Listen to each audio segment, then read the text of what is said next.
In honor of Yud Shvat, I am posting the audio of a unique event held a few days ago, when our shul hosted Rabbi Jacobson for a candid interview.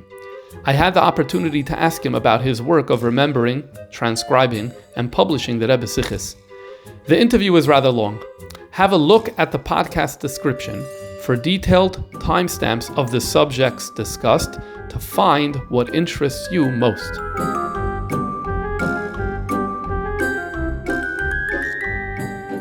Let's begin with a little introduction. First of all, thank you everyone for coming. It's obviously to state the obvious. We're gathered because it's Shnas Hakel, and the Rebbe asked that during this year we get together multiple times in order to increase our Yiras Shamayim. I don't think there's a better way for us to increase our Yiras Shamayim by finding a new way and a new angle to Kach in the Rebbe's Torah and the Rebbe's Sichos, and for that we have our man, the right man, Rabbi Jacobson, with us here this evening.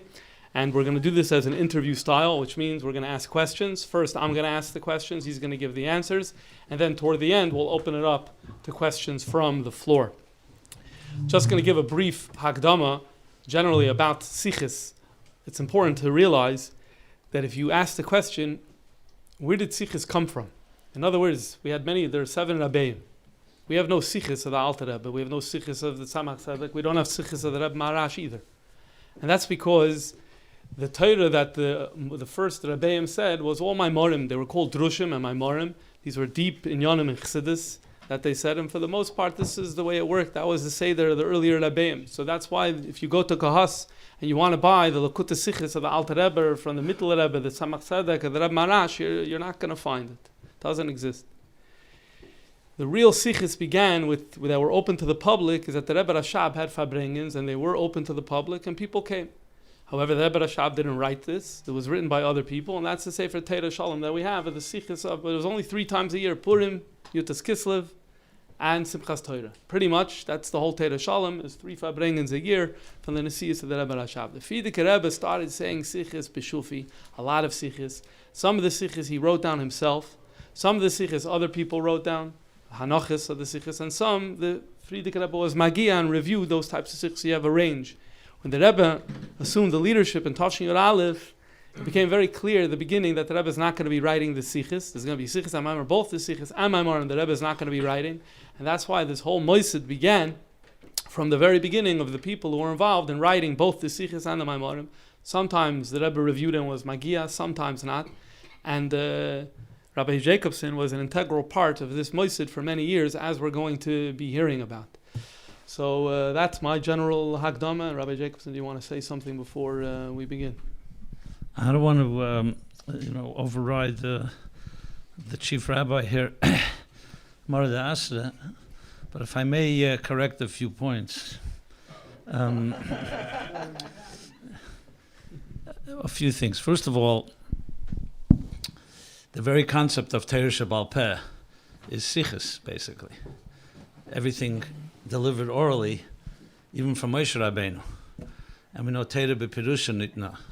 So the true first Chozerim and the first people who remembered things were all our ancestors, going back to Har Sinai. So maybe they didn't call it Sichos at the time, but they were definitely part of conversations and discussions and dialogues that were delivered orally.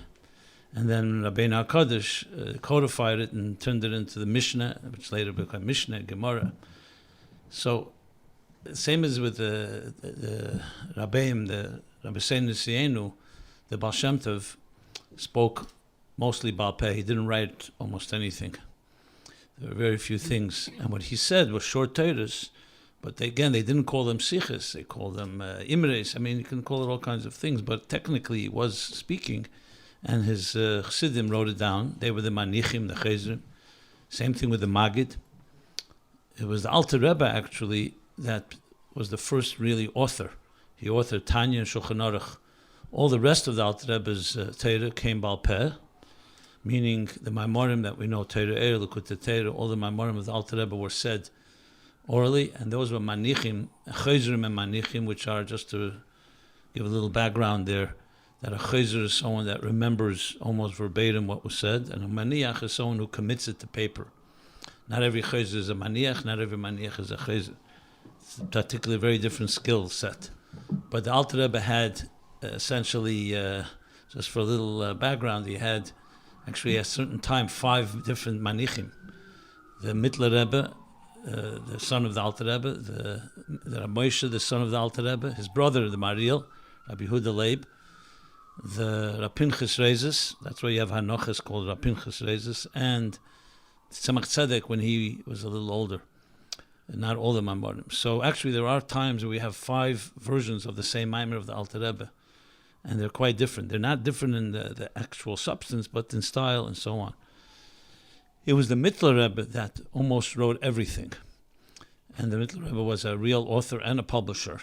Not going into all the details. They were also Chozer Manichim, but most of his Torah was written. Same thing, Tzemach Tzedek, the Rebbe Marash, and the Rebbe Rashab, and the Frierdiker Rebbe, they all wrote most of their Torahs. There is a Sefer Sichos actually of the Tzemach Tzedek, because Sichos, that would mean that the Tzemach Tzedek spoke at a meal, or he spoke to a few people. But it's correct. I'm not completely disagreeing with what you said. I'm saying the Rebbe turned it, of course, into a whole different world, where most of his Torah was not Maimorim. Remember, all the Rabbeim, their Torah was primarily formal Maimorich Chassidus, what's called Dach, Divrei Elikim Chaim, which, as I said, they wrote. I mean, they're not everything they wrote, but most of it they wrote themselves. The Rebbe, like the Alter Rebbe in a way, almost didn't write anything. The Rebbe has some things in writing. We have Rishimis, we have published works, Truvas Aburim, Igres, of course, letters. But the bulk of the Rebbe's Torah was delivered orally. And we didn't know in Tafshin Yud, I mean, I wasn't around in the beginning, but they didn't know how much the Rebbe would farbrengen. But then it became apparent that his main koyach was bedibur. And the Rebbe, though he wrote much less, but his speaking and the volumes of all his talks are far more than all the Rabbeim, sometimes maybe even put together. Not to suggest that Rabbeim produced plenty. I mean, today we have the library. Every one of the Rabbeim has at least 40, 50 Sfarim, if not more in some cases. But the Rebbe the bulk was Tibur, and therefore it became so much dependent on the Hanochas or the Chayzim and the Manichim even more than the other Rabbeim. So I'm just adding a few nuances here. As far as just a general introduction before we get into anything, is what can I say? This is my claim to fame. When I come up to Lamaila, this will be the thing that I will use as my ticket in, because I wasn't doing my own work. I was doing the work of trying to faithfully document, and for posterity, what the Rebbe said. We all make our mistakes, but we tried our best. And this was, in many ways, what shaped my life. So when I'm back from being a bocher, I'm sure you'll have some questions about this. So I'm not going to go into the history right now, but I just want to say on a personal and emotional note that my years when I was struggling as a struggling young adult teenager with my own issues and my skepticism and my own questions. So in many ways, really my getting involved in the Sichos was somewhat for myself also a personal journey of having access to the top. I wanted access. If you're going to have access, you might as well go to the top. And who's the top? The Rebbe himself. And working in the Sichos gave the opportunity to write to the Rebbe and ask questions. You had an open door.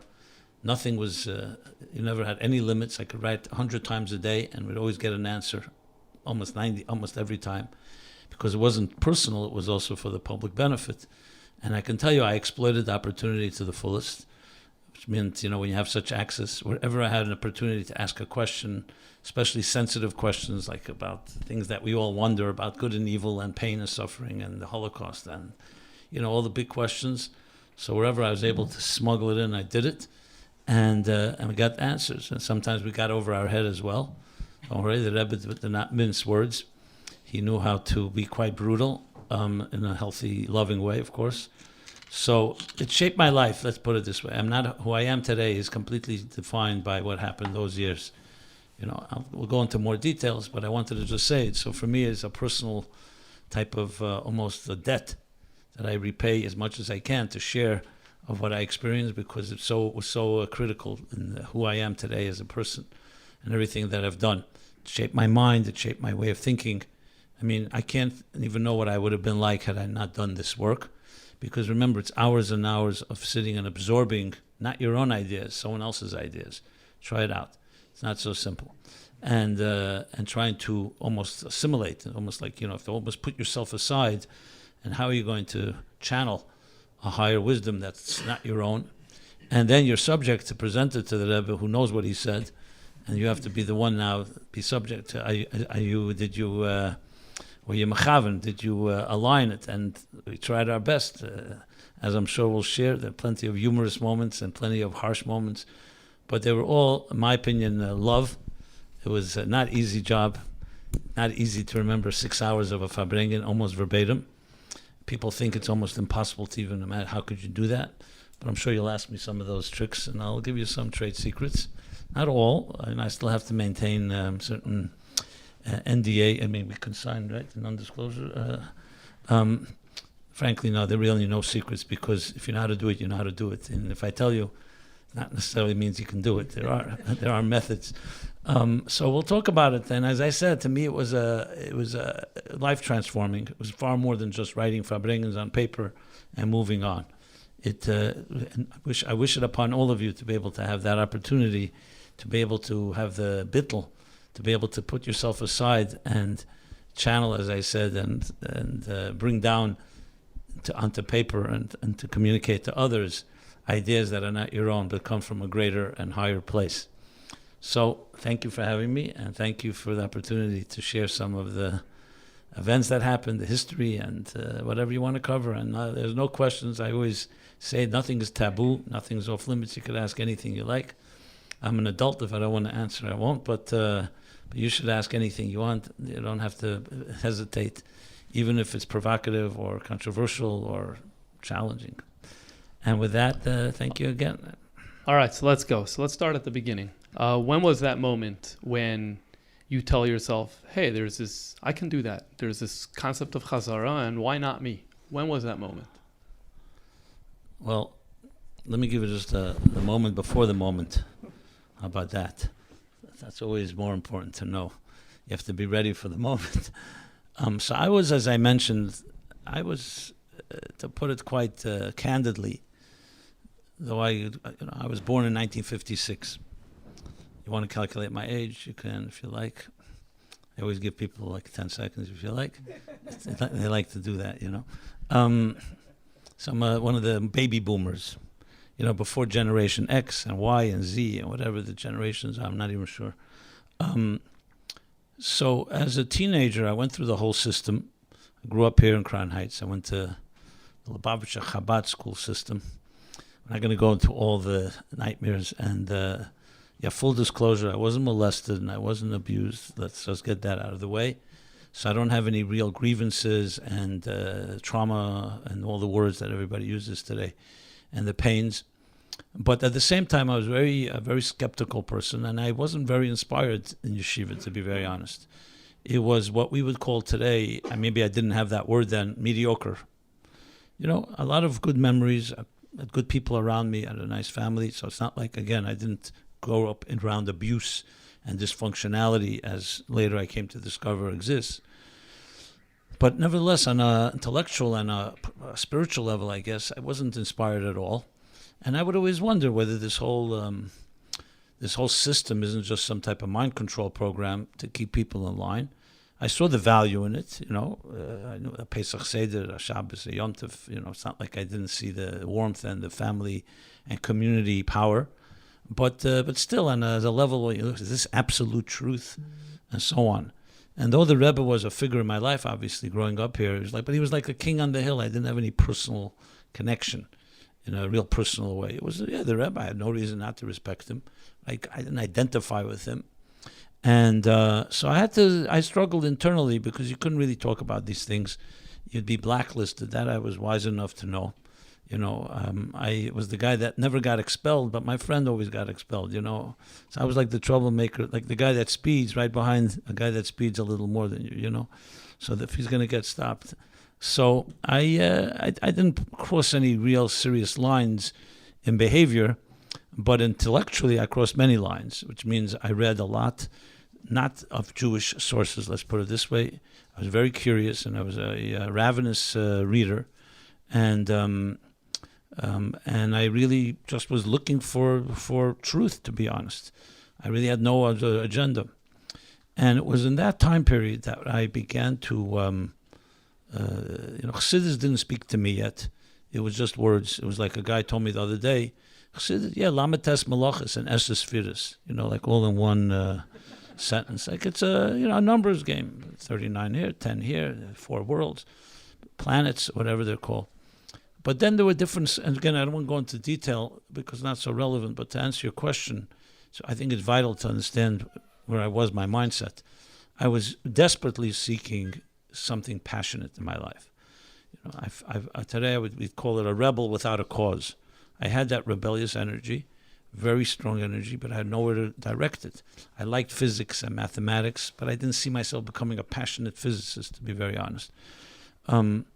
And it was that time when I was really seeking, and I was asking questions, and I was exploring, is when I first began to, I remember it was in summer camp in the year 1974. And I remember one of the counselors who thought he was a big chacham. So he used to talk to me, trying to be makar of me, So I said to him, how do you know there's a God?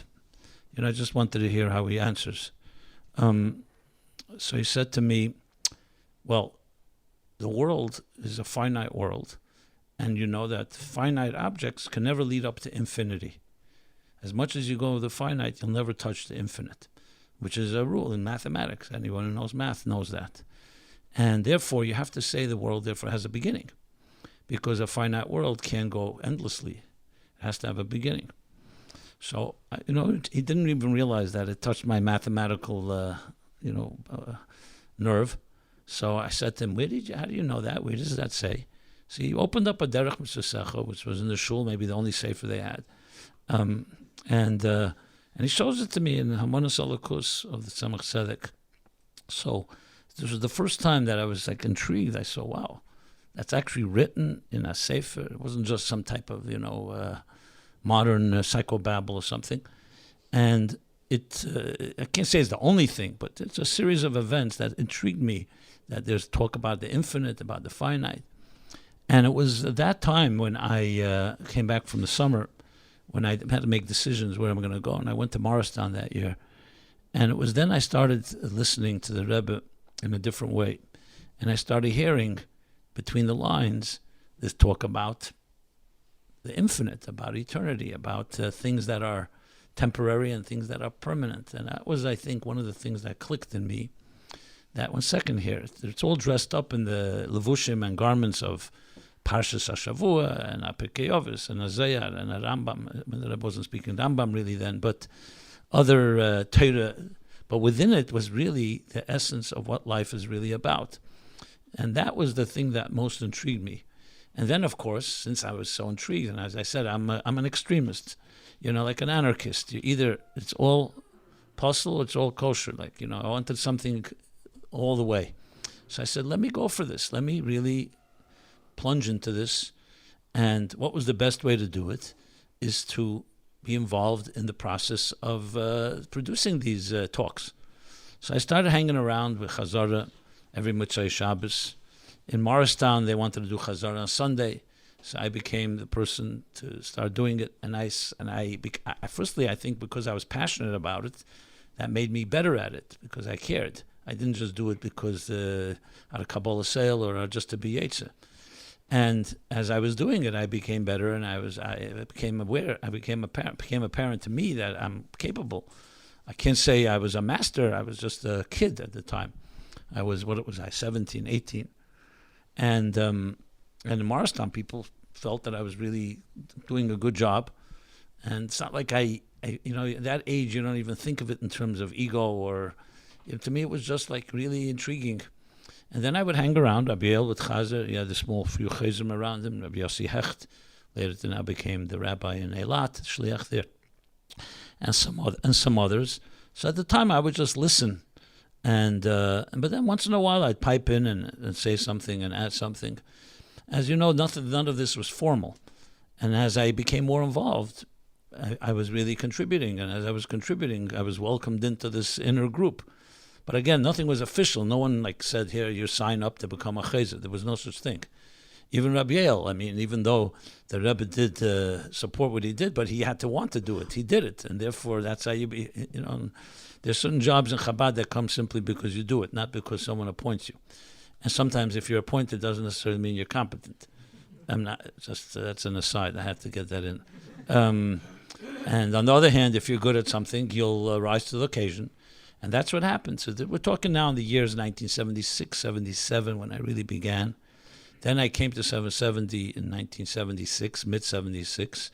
And then I got more involved with, then was Havara Nochsa Tmimim was beginning to have a new team. And so I was involved both in the Chazara part. And then I used to also, as they would write it, I would be one of the people they showed it to, and I would look it over and give my edits and so on and comments. And I just, I look at it more like, I guess it was an intern. Not that anyone was a professional, we were all really interns. And Rabbi Yoel was the senior. He wasn't really writing farbrengens at the time. He was looking over, he was Chazara. But me and myself and the few bochum that were around then, I could tell you who they are if you're interested, but I'll leave that up to a follow-up. So that was my early dabbling in it. And as I got better at it, obviously, it became obvious that not many could do it, so it wasn't like there was a lot of competition, to be very honest. Either you could do it or you can't do it. And then in 1978, after the Rebbe had the heart attack, 77, Shminat Seres, that's when I really became very seriously involved, because Rabbi Yoel then took a liking to me. I was his, bocher. He had always had these bochrim. And I would sit with him, because the Rebbe wanted to be Magia, edit all the Sichos that he spoke, Mitzvah, Simchas Torah, Mitzvah Shabbos Bereshis, all those Saturday nights, where the Rebbe was not speaking, was speaking from his room with a mic, which was a whole parsha of its own. I'm not going into the details. So then the Rebbe edited them all for quite a few weeks. So I was working with Rabbi Yoel. That's when I really, I guess, got the real experience of writing and footnotes and research. And we would sit up all night. Rabbi Yoel was the writer, but I was his assistant, so to speak, whatever that means. I could tell you, just as a humorous anecdote, may I? I don't know, there's no script here. So I remember we used to sit, and he wouldn't want to begin working without me. Trust me, he didn't really need me. But he needed someone, you need a sidekick, I was there at being a sefer, he wanted to discuss a point. So I was available. I was there. So I remember one night, it's like 4 o'clock in the morning, Mitzvah Shabbos. I forgot which Mitzvah Shabbos, maybe Noyach or Lech Lecha. And he turns to me, he says, Rab Simon. I'll say exactly how he told it to me. He says, Willst du a teva for Klal Yisrael? You want to do a favor for Klal Yisrael? So I thought, I said, was cigarette and a coffee? I thought that he wants cigarettes or coffee. So it was like, so he says, nee. Lernen is ganz l'kut teira bal peh. That's what he tells me. I shall learn the whole l'kut teira bal peh. So I said to him, right now, tonight? He said, no, you need more than a night for that, even if you're a chozer. So I said, why? Why is this such a teva for Klal Yisrael? He says, because everything is in l'kut teira. If you knew it bal peh, we wouldn't have to be looking up this, maramokim, this, everything is there, and I would just ask you, and you'd know. So I told him, when do you need me to get back to you about this so-called offer, suggestion? Anyway, Rabbi Yoel had a good sense of humor. Obviously, I didn't end up learning it, even though my grandfather, I was told, my great-grandfather, Rabbi Yoel Chozer, did know the whole L'kut Teira Bal Peh. So maybe Rabbi Yoel thought I can channel him or something. But I didn't end up doing that, and Rabbi Yoel was right. L'kut Teira is if you know it Bal Peh, but knowing it Bal Peh is not small. So if any of you have nothing to do with yourself, and you want to do a teva for Klal Yisrael, you can take on this project if you like. That I remember. Anyway, bottom line is, I worked then, and the Rebbe edited the Sichos. So it was the first time I was also very immersed in the Rebbe's edits. And I can't tell you I don't know what word to use. I don't want to use the word ecstasy because some people may confuse it with something else. But it was an unbelievable high to experience preparing something for the Rebbe and then seeing the Rebbe's edits. Because he literally took your words and he would edit it and correct it and erase and add and so on, especially those Sichos which were very emotionally charged because this was right after the Rebbe's heart attack, remember. I remember right after the Rebbe spoke that with Soy Yom Tov Simchas Torah, that was, no one knew the Rebbe was going to farbrengen or speak. He spoke from his room around 20 minutes, and then he edited it. And the edits, the Rebbe usually edited with pencil, then he edited with a pen. And you could see his hand was weaker than usual, especially if you knew the Rebbe's handwriting. But he edited some very profound inyanim chassidus, which to us was like unbelievable, that the Rebbe was like under this whole duress and all the challenges the Rebbe was facing begashmias. But you see the giluyim and chassidus that were coming out then was very obvious to us. Remember, the Rebbe wrote a whole other than a muskel from Tanya. It was very, very fascinating. So that was my very early formative years, I guess.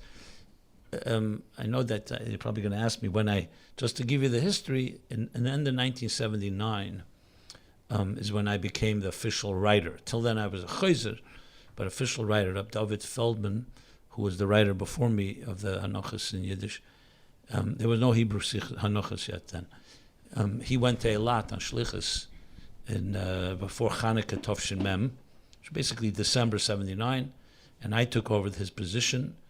And from then on, then I became the main writer of the farbrengens, which was the additional title of Meniach, not just Chozer, which is a whole other responsibility, very different than remembering is one part.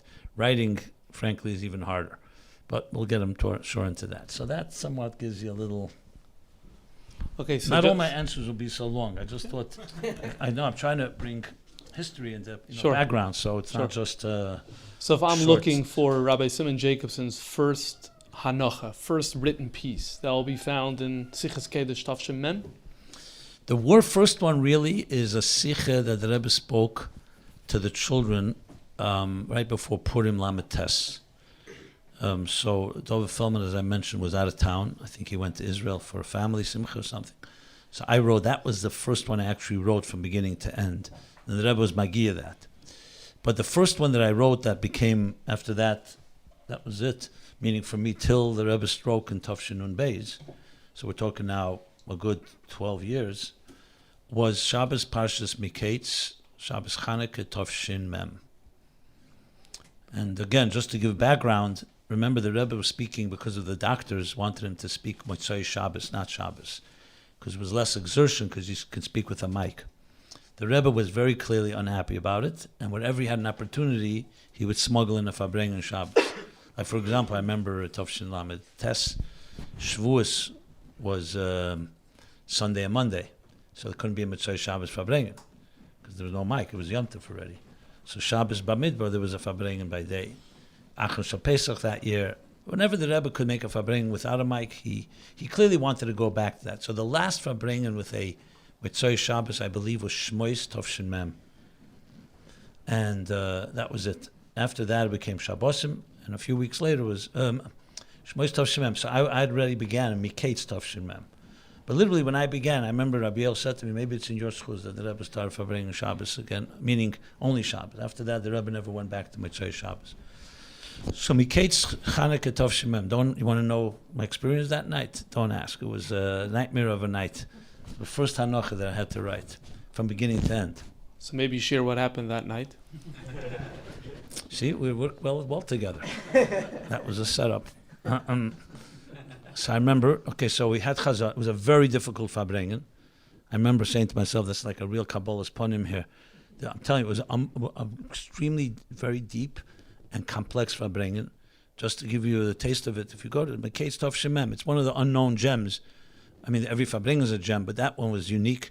The Rebbe made a siyum then on Mishnayos, on Shas, on Tanya, on Shulchan Aruch. I'm not exaggerating. He connected it all, and everything connected to Parsha Miketz.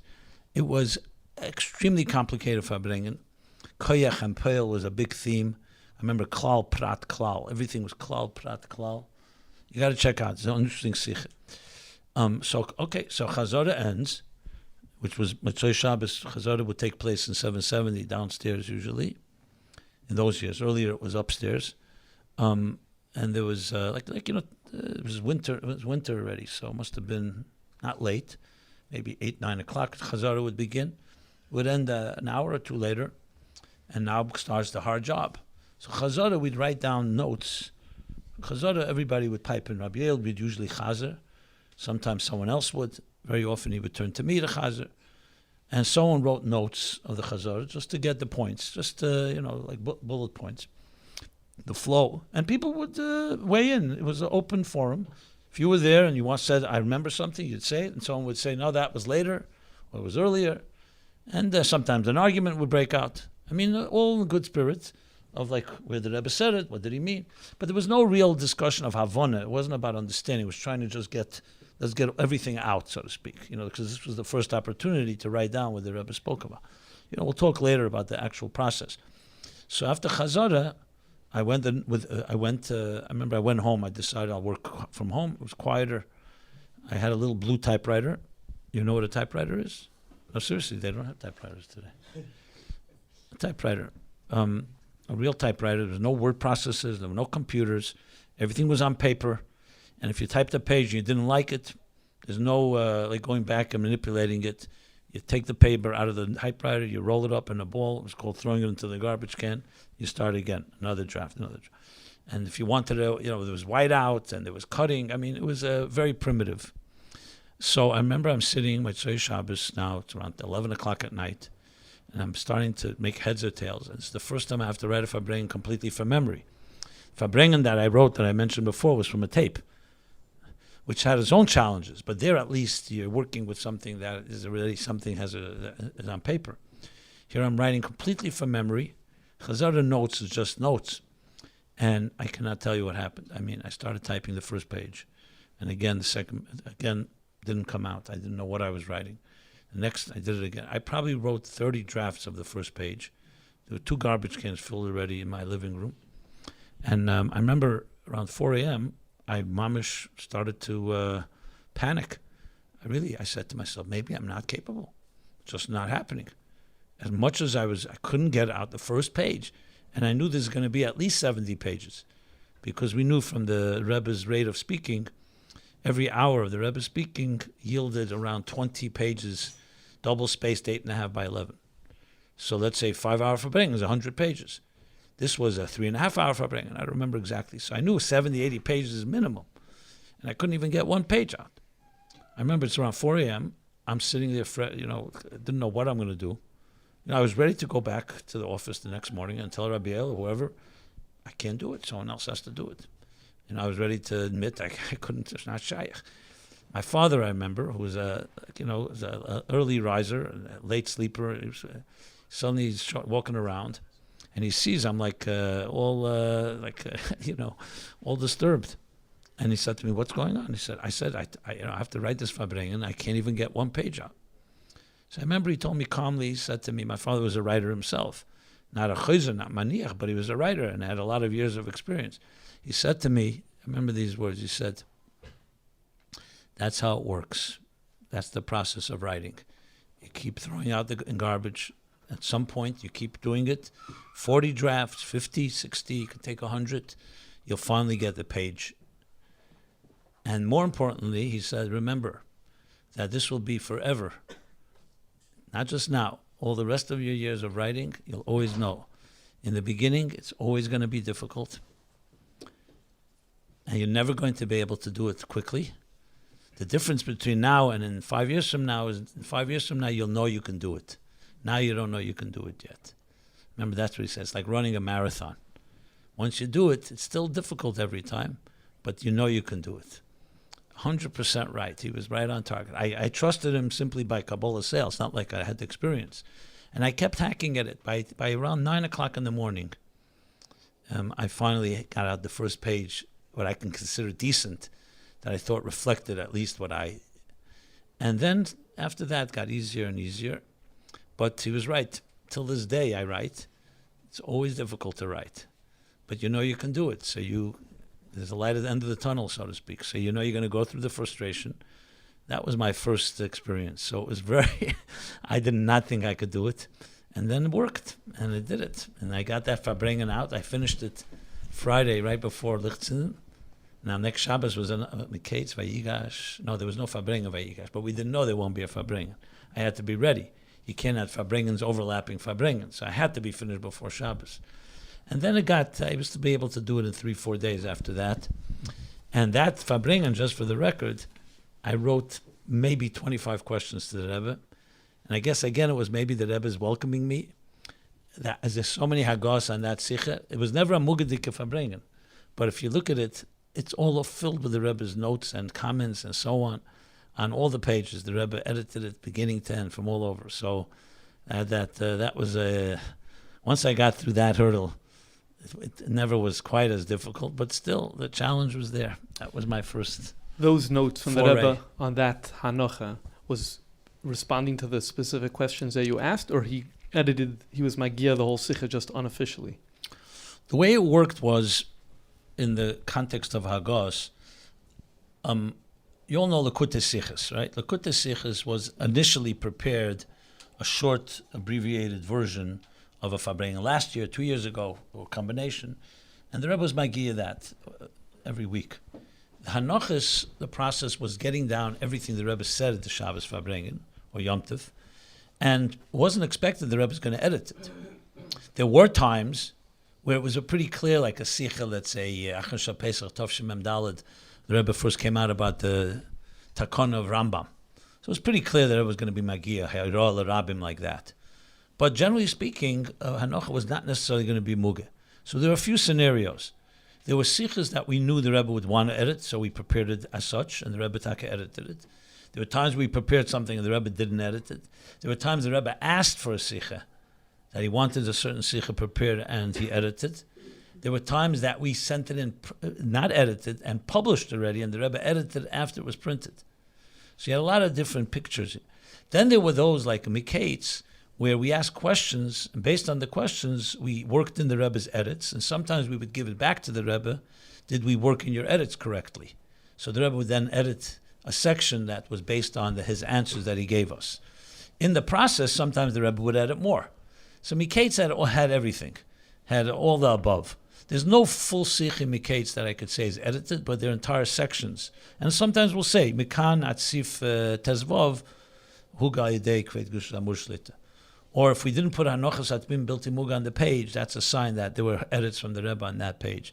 There are ways to figure out. And sometimes you see real footnotes that the Rebbe edited and wrote. They were fascinating, those. Any of you like physics? I'll give you just one thing the Rebbe wrote, if you like physics and chassidus. So the Rebbe was speaking, if I may, example. So the Rebbe spoke then, I told you, klal prat klal. Koyach and Poel was a big theme. Remember, it was Shabbos Chanukah. So Koyach and Poel, Shamay and Hillel. There's a lot of, those were the themes. It was very abstract ideas. So the Rebbe brought a dugma for Koyach and Poel from the Pasha's Mikates. That was the Pasha. So we all know, Yosef tells his brothers his dreams. And then there's this strange pasuk. The brothers, of course, get jealous and they get upset. But it says, V'oviv shomer asadover. Yaakov heard the dreams. The expression, V'oviv shomer asadover. What does that mean? And Yaakov watched over what was going on. So the Gemara says that Yaakov, that kol hachalem is heilich achar hapisrin. A dream follows its interpretation. And if you don't interpret it, it won't be fulfilled necessarily. So Yaakov Shomer Sadover, he decided, I'm not going to interpret it, because who says it's going to be fulfilled? So the Rebbe touched upon this and said, what does that mean? If it's a dream, that's real. If it's a Baba Maisa dream, so obviously it won't be fulfilled. It's nonsense. Every dream has some Dvarim B'Teilim, nonsense.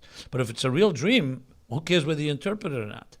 So the Rebbe said there's a state, he didn't use these words, I'm just translating into English, where it's still a state of probability that it can go either way, and when you interpret it, you're giving it substance. That's why when you have a bad dream, you're often told ignore it, because by interpreting it, you're giving it reality. It's like the idea of an Ein Hara. Ein Hara only affects someone that believes in it. In other words, you give power to negative energy if you consider it, if you take it seriously. So the Rebbe then, when we presented to the Rebbe wrote ha'ara there, which I found fascinating. He said, Yesh lemer al derech zeh, in L'umazeh and Kedusha, where it says in Samach Vov that before there's Sfiris, Sfiris, there's a level of Sfiris Ein Ketz. Why? Because there's a state where the Sfiris can be, all the potential possibilities are there. And then the Eibishter chose to take from all those possibilities, potential, and make it actually 10 spheres. Now, if you're familiar with quantum mechanics, there's the concept of an indeterministic, what they call a state of probability, that before something is defined, even though it's hard for us to imagine, because by us a table is a table, it's not a chair. An apple tree is not an orange tree. But there are states in the quantum level, in the subatomic particles, that are neither, we don't know if it's going to be a wave or a particle, for example, with light. I'm not going to go through all the details, but the Rebbe was clearly suggesting that there's a state, like a dream state, that's like more of a superconscious state that has not yet gotten defined one way or another. So that was one of the ha'aras that Rebbe wrote there. Okay, so now let's jump ahead and talk about, the Rebbe had different genres of Sichos. Was there a certain genre that was more difficult consistently for you to follow? Well, look, sometimes the Rebbe would speak very hafshotadik, which means, like I remember, Bolok Tovshim and Beis was a very long farbrengen, went over 100 page, maybe 120 page hancha, went like till 6:30, 5 hours or more. And the Rebbe spoke then about, I think, the Asara Mamoris Nivra Elam, B'maimer Echad Yocheli Baris. It was extremely abstract. The hardest genre is when the Rebbe spoke in this very hafshotadik language, which can be interpreted in many ways. For example, Rashi Sicha, even though some of them were very deep and complex, but they were very concrete because it's a Rashi, it's a text. You could follow the text. Here's a question, here's an answer. But the more hafshotadik, especially in Chassidus, could be really very complicated because the Rebbe was speaking, and it didn't always have exactly, like he's not quoting necessarily a maimer. The Rebbe was explaining an idea, and some of those were extremely difficult, and we would argue about it. I remember I would argue with Rabbi Yoel, and what did the Rebbe mean? Sometimes we mamish, the Chozer, that is, we disagreed mamish min hakotza lakotza. We couldn't even agree one person said it was day, one person said it was night. That's how hafshotadik it was. Those were probably the hardest genres. This was a tape farbrengen, but it was also the seam of the Rambam in Tov Shalamed Hey, which later became a printed book about Motzei and Eine Motzei. If you're familiar with the Rebbe's Sichos, it's a classic. When the Rebbe said it, Yutas Kislev Tov Shalamed Hey. So I remember hearing it. And thank God there was a tape of that, but there would be no way that we would have been able to write that down. That was one of the hardest farbrengens. Because also when the Rebbe would become like a Mayanam Gaber, like literally like you're going to sea and there's no end. And the Rebbe would start throwing Maimoreh Chazal and connecting one thing to the next thing. That would also be very difficult. And it was like a shorter Sicha had a beginning and an end. When the Rebbe would start bringing from all Chalkei HaTorah and every part, you had to really concentrate. So those were some of them. Sometimes Hadronim. There's no real rule, because you never knew when it's going to come. And one more thing I would say, you have to keep in mind also, farbrengens like Simchas Torah before the Hakafos was one of the most deepest farbrengens in Chassidus, and it was extremely noisy in 770. Because remember, going from the farbrengen to Hakafos, and have the shul didn't know if it was Hakafos or a farbrengen. It's like a chicken market. I'm telling you, your pasha couldn't hear. I had to move literally within a foot or two from the Rebbe. I stood across the Rebbe. I moved all the way up. Rabbi Yoel would point to me, stop making his ears, that he couldn't hear anything. And that was the hardest, really, because not so much, because besides the teichen was very complex. If you missed a word, what do you do then? There's no recourse. And I can tell you, I remember the last hour of that farbrengen, I'm not saying to toot my horn, I had no one to turn to afterwards. Rabbi Yoel didn't hear it. And most people didn't hear it, and I had to write it, so I had no choice. What am I going to write? I couldn't just say, okay, we Chozer. So, and it was that was very big pressure. I had to move as close as possible, and then remember, it goes right from that to Hakafos, and with all the drinking, I didn't drink obviously, but there's no Chazara right away because it's still Yontif till the next night, just to really thicken the plot. If Simchas Torah was Friday, so the farbrengen was Thursday night, there was a farbrengen Friday night, it's farbrengen Shabbos afternoon, 1:30, another farbrengen that began before the Shkia, Shabbos late afternoon, all before you could even write down one word. It was all yontif. So we had 4 farbrengens, almost 4 farbrengens to Chozer. We couldn't sometimes even agree which farbrengen the Rebbe said something. Honestly. Not because it was all from memory. And sometimes, one second, was that the farbrengen before hakafos or after hakafos or the next night? So that was definitely, from a point of view, simply the sheer amount of material. And also, people always ask, I'm sure I don't know if you're going to ask this, why don't you divide it? This one remembers the first hour, this one remembers the second hour. So let me just tell you right up front, it doesn't work that way. If you can't remember 5 minutes, you can't remember 5 hours. If you can remember 5 hours, you'll remember 5 minutes. It doesn't work that way. The brain doesn't run out of a hard drive. It's not a hard drive that runs out of memory. Either you have it or you don't have it. So it wasn't like we divided. The only thing that could happen is your mind gets tired. So hours wear on, your mind you need a lot of stamina, simply to keep not just alert, but really sharp. And that was difficult when it went long farbrengens. But there was division with the Maamorim. You weren't responsible for memorizing and transcribing the Maamorim, right? So here's how it worked. From the Chazara point of view, we were responsible to remember everything. Whoever could remember, remembered.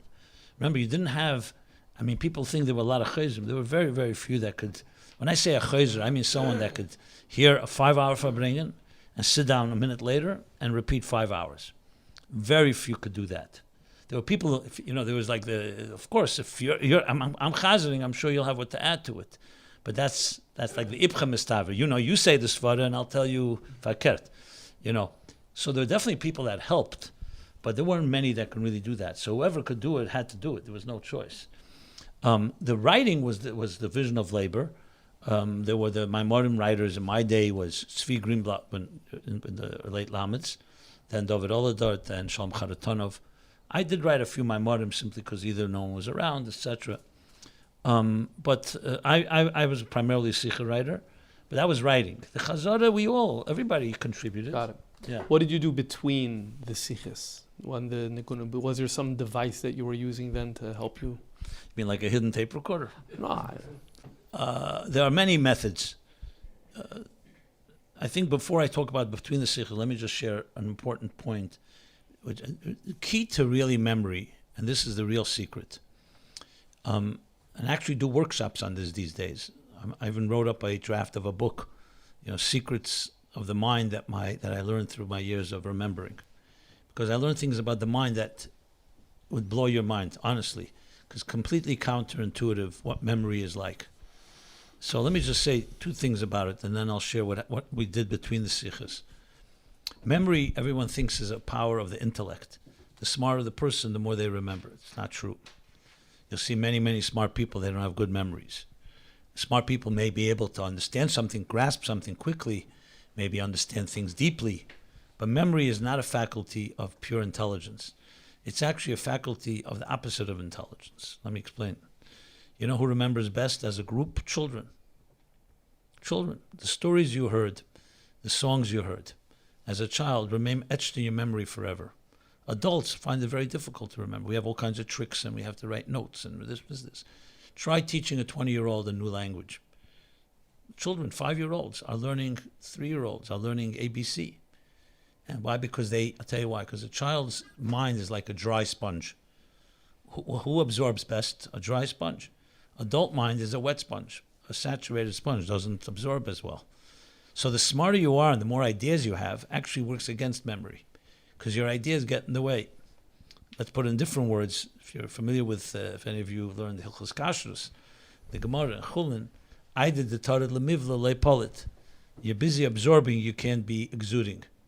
You're busy exuding, you can't be absorbing. Simply put, you can't speak and listen at the same time.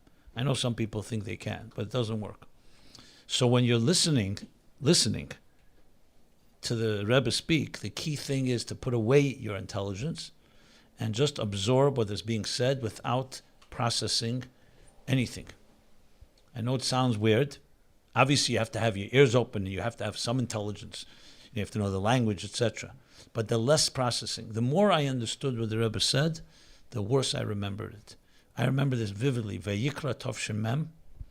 The Rebbe spoke a whole thing about Yovei Tehirim, Yisasku B'Tehirim, that children, you start learning Vayikra with them because the Tehirim study Tehirim.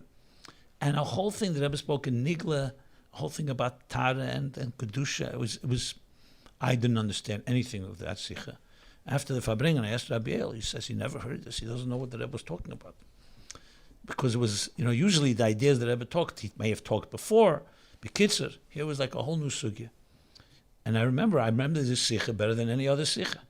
Because since I had no pre-coordinates, I had no preconceived, if it was an idea that I spoke about Mamala Kalam, Sefer Kalam, so we all have something to, people who know this topic. Because I didn't know the topic, I was able to chazer it the best, because it was completely based on, I have no idea what the Rebbe said, what the Rebbe meant. Then we found it was a whole Gemara in Zvachim, and then we realized it was a whole sugya that the Rebbe never spoke about before. That I remember vividly. So as counterintuitive as it sounds, understanding works against remembering. So the key is, first you have to absorb, you put it down on paper, then you begin the process of really processing. That was the key thing. So in that context, what do we do after a sikha? What I did at least, one of my methods was, remember, memory fades immediately. Doesn't fade a day later, doesn't fade hours later. It's like it says, Tinuk mish neilad maschel yisyavish. Memory begins fading immediately. The only difference is, a minute afterwards, it's not going to fade completely. A year later, it'll fade completely. So knowing that, you can't take for granted anything. Most of us think we're smarter than we are. And when you hear something that you like, you think, I'm always going to retain it. Try it out. Try repeating to somebody after what you hear tonight, to someone without notes or anything. You're going to say, I heard something really interesting, and then say, no, what you remember? I'm not really, I don't have the right words. What happened? Because you really didn't understand, you didn't really absorb it. What you heard was a good idea. So the first thing we had to do was essentially repeat. What I would do after a sikha, when they were singing the nigun, I would go over, make a mental map of all the flow of ideas. I actually would number it. Sometimes I would number, like the Rebbe said, 72 things. And I would go in my mind, just like, let's say someone's driving you somewhere, you want to remember, did you make a right or left, another left or right? So you say, okay, after 2 blocks, we made a right, then we made a left. So I would make a mental map in my mind. The Rebbe started with, let's say, today Shabbos, Pashas, Shmois, and then went a certain logical sequence, and then the Rebbe went on a tangent. So I made a mental note to myself that the Rebbe went off to a certain point. And I would do that. The concentration needed to do that is very, very difficult, because it's so easy to say, okay, I remember that already, let me move on. So I really would go over the whole sikha point by point, from beginning to end, when the Rebbe was singing the nigun. That changed everything, because essentially what I did by doing that, my mind had made a carbon copy of what I had heard. Remember, you don't remember what you heard, you remember what you remember you heard. That's why we often make even stories that happen with us change shape and form over the years, because you remember what you remember. So I would try to do this as many times as possible. It's like making a copy of a copy of a copy. I probably would do it 4 or 5 times till the end of Shabbos. So I did it once between the sichos, then become the next sichos. I had to do it again and again. Then when I went home after the farbrengen, I probably brought some bochum with me, and we would do it again. And I try to do it as many times, because the more you did that, the fresher it was. So when Shabbos ended, by that time you already had reviewed it at least 3, 4, 5 times. The more I did, the better the memory was. Sometimes I got lazy, to be honest. Or sometimes I took for granted. I thought, this one's going to be an easy one. And those were the hardest, because I didn't do the hard work. So doing that was the key after a sikha, to create that mental map. And if you have the numbers, then what happens later is, okay, 1 second, I only got 65 out of 72. What happened? But at least you know that you're missing something. So now you have to figure it out. Amazing. Absolutely amazing. Now on your right, there's a few envelopes. Did you bring some things that can help demonstrate some of the things that we're talking about? So the Kved Harav, the rabbi, asked me to bring a few things. I also sent him something that I'll share with you all as a tshura, as a go-away gift before you go. Send it by phone. You could send it. I once prepared something from different manuscripts. So just to give you a little background, what I have here, I just quickly chose a few things that I had in my hand. Most of it is actually locked away in a safe deposit box. because you may have heard of the concept of a chassidische geneva. You know what that is? Chassidische theft, it's called. It means that these are pretty much invaluable material because it's the Rebbe's original handwriting. So I have copies of it, of course, but I also have originals. I have all the originals. That was actually the only reward we got. We weren't paid for this work, just for the record, as important as it was. I mean, later, once I got married, we started raising money, but it wasn't... it's not a career you want to pursue if you want to make money. Let's put it this way. There are other benefits. So what the reward we did get was the Rebbe would not let... all the Rebbe's answers had to be returned to the Rebbe. Nobody got an answer. This is already in the mid 50s. People were writing to the Rebbe just to get a ksaviyat, to get a manuscript, and then the Rebbe stopped. So no one got manuscripts anymore. But we were the only ones because of the work we did. It was like, I guess, schar, but it was also for the public benefit, because in case later you want to check for Sicha has a mistake, and this, you could always go back to the original manuscript. So I had this chus. I've literally probably a few thousand pages of the Rebbe's handwriting. And it's fascinating to see. First of all, you just see the Rebbe's, it's almost like artistic in a way. And in some cases, actually, you'll find the Rebbe we even found crumbs of what the Rebbe was eating when he was editing the Sichos. So we even have the crumbs in some cases. Don't ask me what we do Pesach. We just, whatever. But because of the value here, I can't keep it in any way a place that's not protected, so I put them into safe deposit boxes, which also protects it from weather issues or fire, God forbid, or stuff like that. But I do have a few that I was working with, so I brought it here, so I'll show you guys. This is, something quite unique. Some people won't want to touch it if you didn't go to the mikveh, maybe. But this is the Rebbe actually, not just he held it, he actually edited it. And you'll see, mostly it's pencil, sometimes pen. As I said, a few of them, I'll give a little background, and I don't really want to pass it around. Maybe if you guys want to come around, I'll show it to you. So I don't want it to be in any way. Let's just do it generally now, and then maybe after people come up. Yeah. I'll just give you a little sense of it.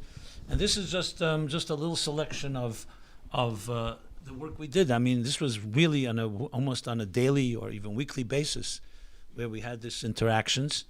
And as I said, the Rebbe would always answer.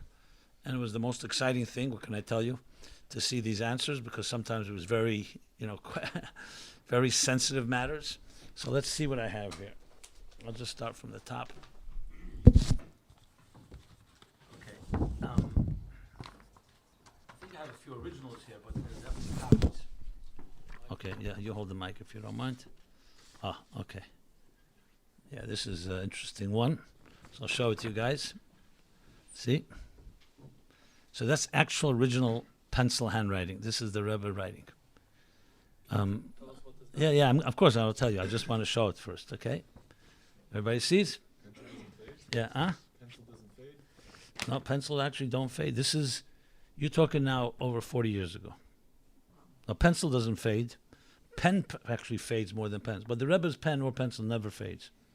Not for miraculous reasons, just doesn't. I mean, the paper can fade faster because paper is acidic and it could, Okay, so this is an answer to a question.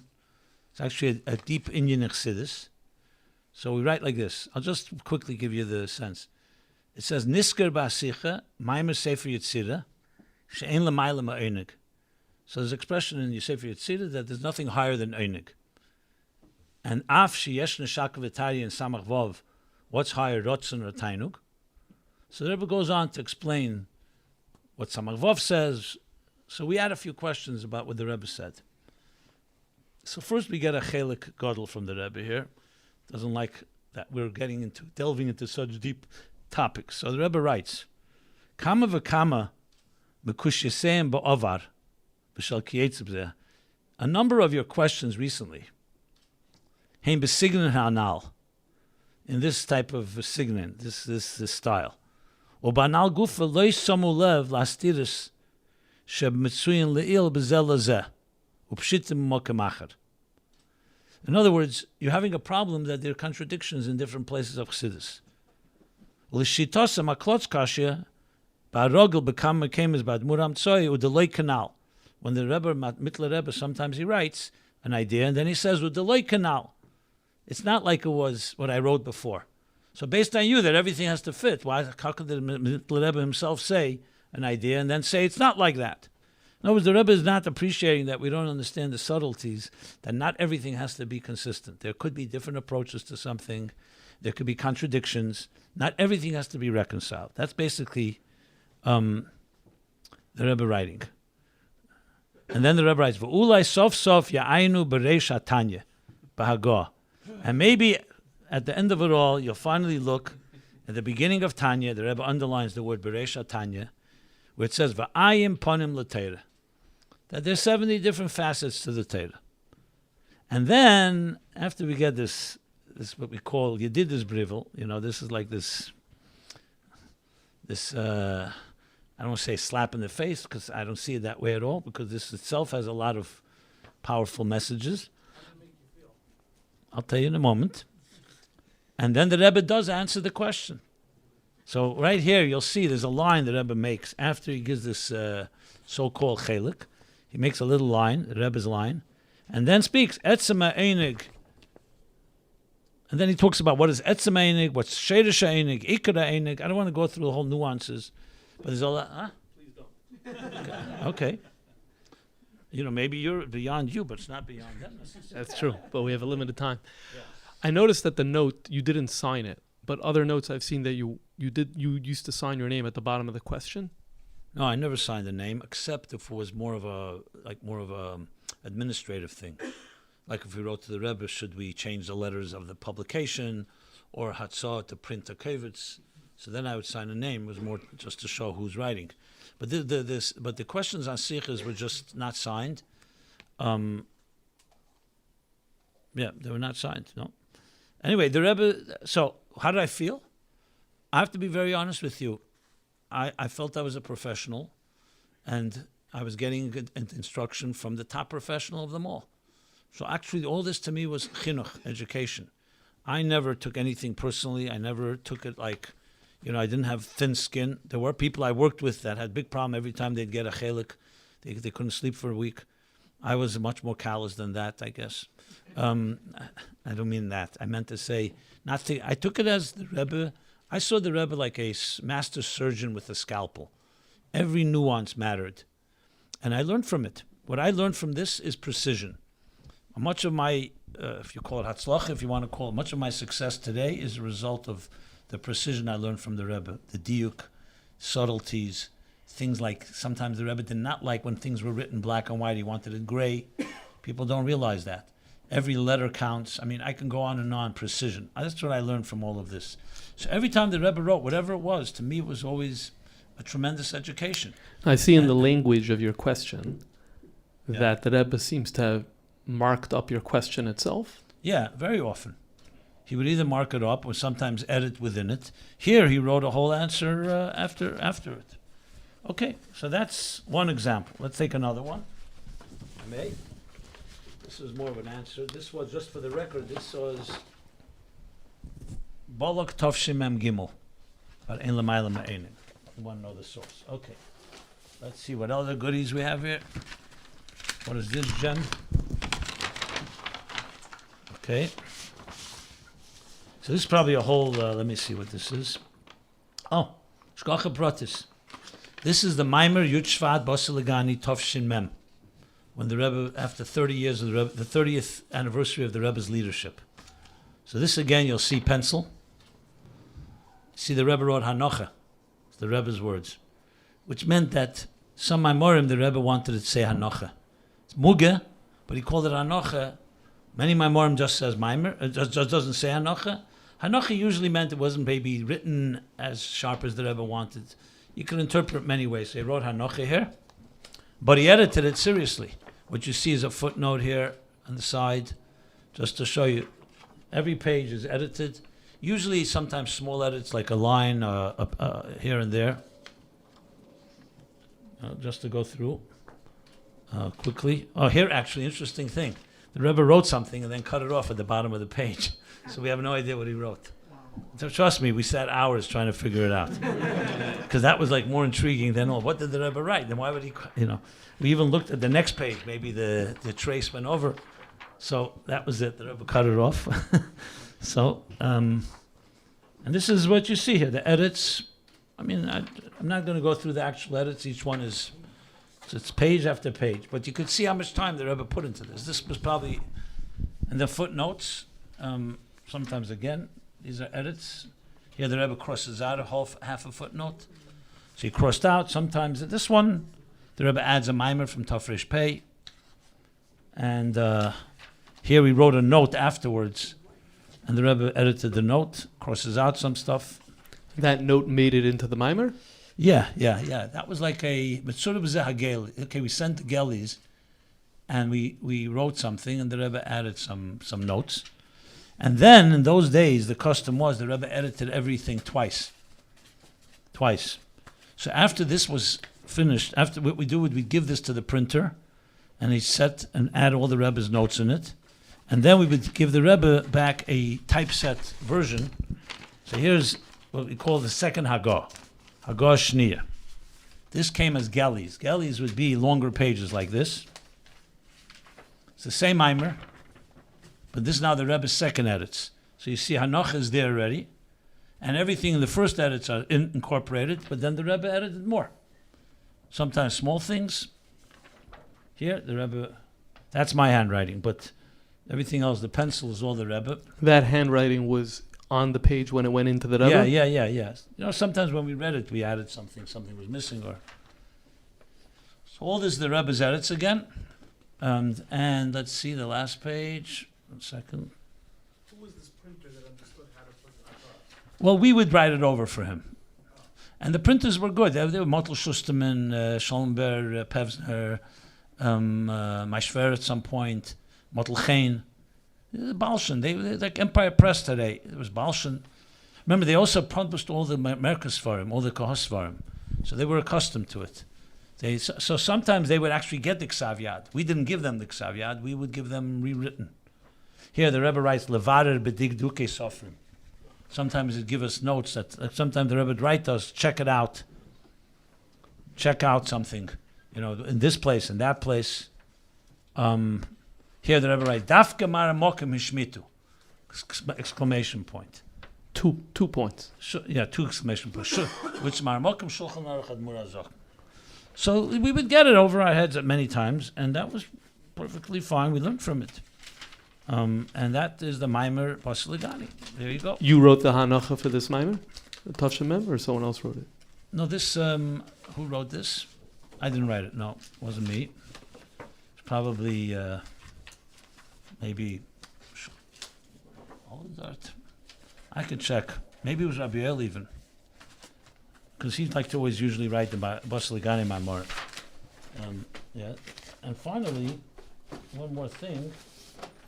Let's see, what is this? Big envelope because of the big pages. Okay, let's check out this. What is this? Let me see. These are the original envelope? Oh, this is... No, we didn't send it in with an envelope. We sent it in just with a paper clip. Then later I put it into envelopes. Oh, this is a very fascinating one. Every year, Rabbi Weinberg would learn Tanya on the radio. I actually do it now, in Mitzvah Shabbos. So every year, when it came to the time, like the Siyum, well, it wasn't a Siyum. Every year, the anniversary when he began teaching was around Mishpotim or Truma. So the Rebbe would speak a Sikha every year about learning Tanya on the radio. And this year, Tovshim Mem Daled, very heavy Sikha, unbelievable Sikha. And so these are the edits to that Sikha. This is Mishpotim Mem Daled. So the edits, well, as it moves further. This is printed. Everything Mugga, by the way, is printed somewhere. It's nothing here. Oh, look at this page. Here's a little artistic page. All that is the Rebbe's Hagos. All over the sides. So sometimes the Rebbe would just let it flow. See? All this. You can see it? Okay. Yeah, this one too. These few pages were very heavily edited. And This turned into Sichos, or this turned into Hancha? this became a Mugadika Sikha. This is printed in Chelik Chavov in the Esophagus. You know, when you see a full sikh, Mishpatim Tavshin Chav Mem Dalet, Tavshin Dalet Mem, if it doesn't say built-in Muga, it's Muga. And everything printed in Likutei Sichos is Muga. So later years, it became the Sefer HaSichos in Tavshin Mem Zayim, Mem Ches, Mem Tes, because then the Rebbe edited almost every week. Okay. Did I ever use different papers? Like, it wouldn't fit up there and bring another piece of paper. Yeah, I'm going to show you now example of that. I don't have the original here. I only have a copy. See this? So when the Sikha came out with the Rebbe's edits, the Rebbe wrote a whole page to us, and he writes on top Mokim Hamasim to add this in the appropriate place. So the Rebbe wrote up a whole piece. He added a whole sif, and it's added there. He expected you to figure that out? Where to fit it? Yeah. Yeah. If we couldn't do that, so we could write 5 hours of farbrengen, we can't figure out how to fit it in. You know. Anyway, this is a fascinating piece, by the way, about technology. This is Mem Dalet. We're talking about 1984. So no internet yet. Just the beginning of the PC. So I mean, you know, it's very early. The first PC came out in 84 approximately, or 85 even. And the Rebbe is speaking about learning Tanya on the radio, and he's answering the Tanya that many people had. The radio is full of garbage on it. You turn the channel, you could hear Echvezvos, Avodah Zarah, Gilei Arayis, who knows what. So many people said, how could you use a radio to teach Tanya? So I'm not going to read the whole piece, but Bekitza, the Rebbe writes, Chaz v'sholem v'rachmonot l'tzlan zu zogen, asitra achre ken bashafen epes vos, afila hanmola, ubechlal az emetzer mechutz Hashem ken epes bashafen. And he goes on, and he says, how much more so? Here's how he defines technology. Al derech kol zeh b'negei radio, a koyach adir welche Hashem hat reingegeben beteva. As durch a keli masim is kela medaber nishma mesefer elam vat sefer uberega kememra. It's the Rebbe's own Ksav Yad. So how the Rebbe defines radio, but it's the same thing, technology. And the Rebbe also added footnotes. So we added this, but in addition, the Rebbe wrote another thing. He wrote also, this is also an interesting revelation most people don't know. The Rebbe wrote another piece. V'hine yesh makshim, and he writes at the end, mimichtav, ... So this is not a letter the Rebbe wrote to anyone, but the Rebbe wrote it as if it was a letter, and he said we should write that it's a letter, from a letter. Which is fine, because the Rebbe can write his letters any way he wants to. It's a letter to us. So that's how he wrote it. So this is all printed in the Sicha. You can look at Chelik Chavov, Mishpatim. You're familiar with the Sicha, right? It's a famous Sicha. It's a very powerful farbrengen, Sicha. And that is Mishpatim Mem Dalet. And then there's the second Agah, which I'll show you as well. And if I have it here, do I have it here? Let me see. Yeah, I have it in here. So this is the second edit, as I said before. And here again, the Rebbe. So actually, just for the record, when we added that piece, the Rebbe had a chance to look at it. If he didn't like where it was, he could have changed it. So it's just for the record. But the Rebbe agreed where we should put it. And here are some, the edits of these pages. Let's see. Want to check it out? This is a Pirsum Rishon. I don't think it's ever been published. I don't think anyone has it. The Ganovim didn't get a hold of it yet. But now you guys have some videos of it, which is fine. If the Rebbe was here, he'd probably demand that you all learn it before you take pictures of it. Did you ever have an instance where the galleys came back with no edits? The Rebbe says it's good commercial. No. Sometimes the Rebbe would write Ein Azman Gromel Agiyah and just go with the first. We had times we sent the first Agah, there were no edits. Then it wasn't edited. Right. Once, the Rebbe even wrote once, Einu Muga. There are times the Rebbe looked at something. Here you see the Rebbe's more footnotes here. The Rebbe actually wrote Einu Muga, even though he edited it. Because I guess he didn't want to take a chrais. It wasn't really well written. There are some sometimes we got answers. Oh boy, they were sharp. Yeah, so let's pick up over there. So Fine. This is a little taste, my friends. I hope you enjoyed the presentation. This presentation. Let's ask a few more questions, Rabbi. Is that okay? I'm ready to. Okay, good.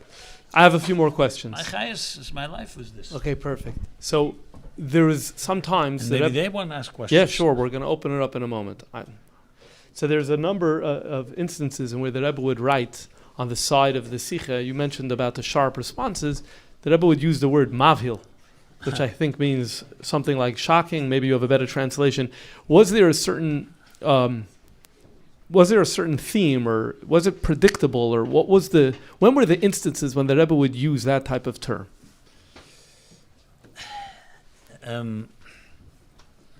Okay. So mavil means shocking, right? It was a very common expression. So the different categories. Sometimes things were blatantly out of line. Sometimes we couldn't even figure out why there was a mavil, because the Rebbe's mind, a little thing that was a little off, like a revav al beged talmid chacham, a little piece of dust.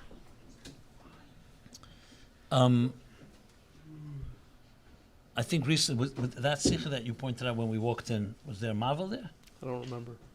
But that would have been a category of a mavil. I'll just give one example. I don't know if the Rebbe actually wrote mavil there.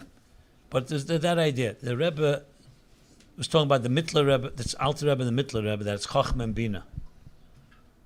So in Chassidus, Kabbalah, in Zohar, it says, Chacham and Bina is Trei Rein Deloi Misparshin, Ve'echad Loi Kayim Beli Hasheni, or something like that.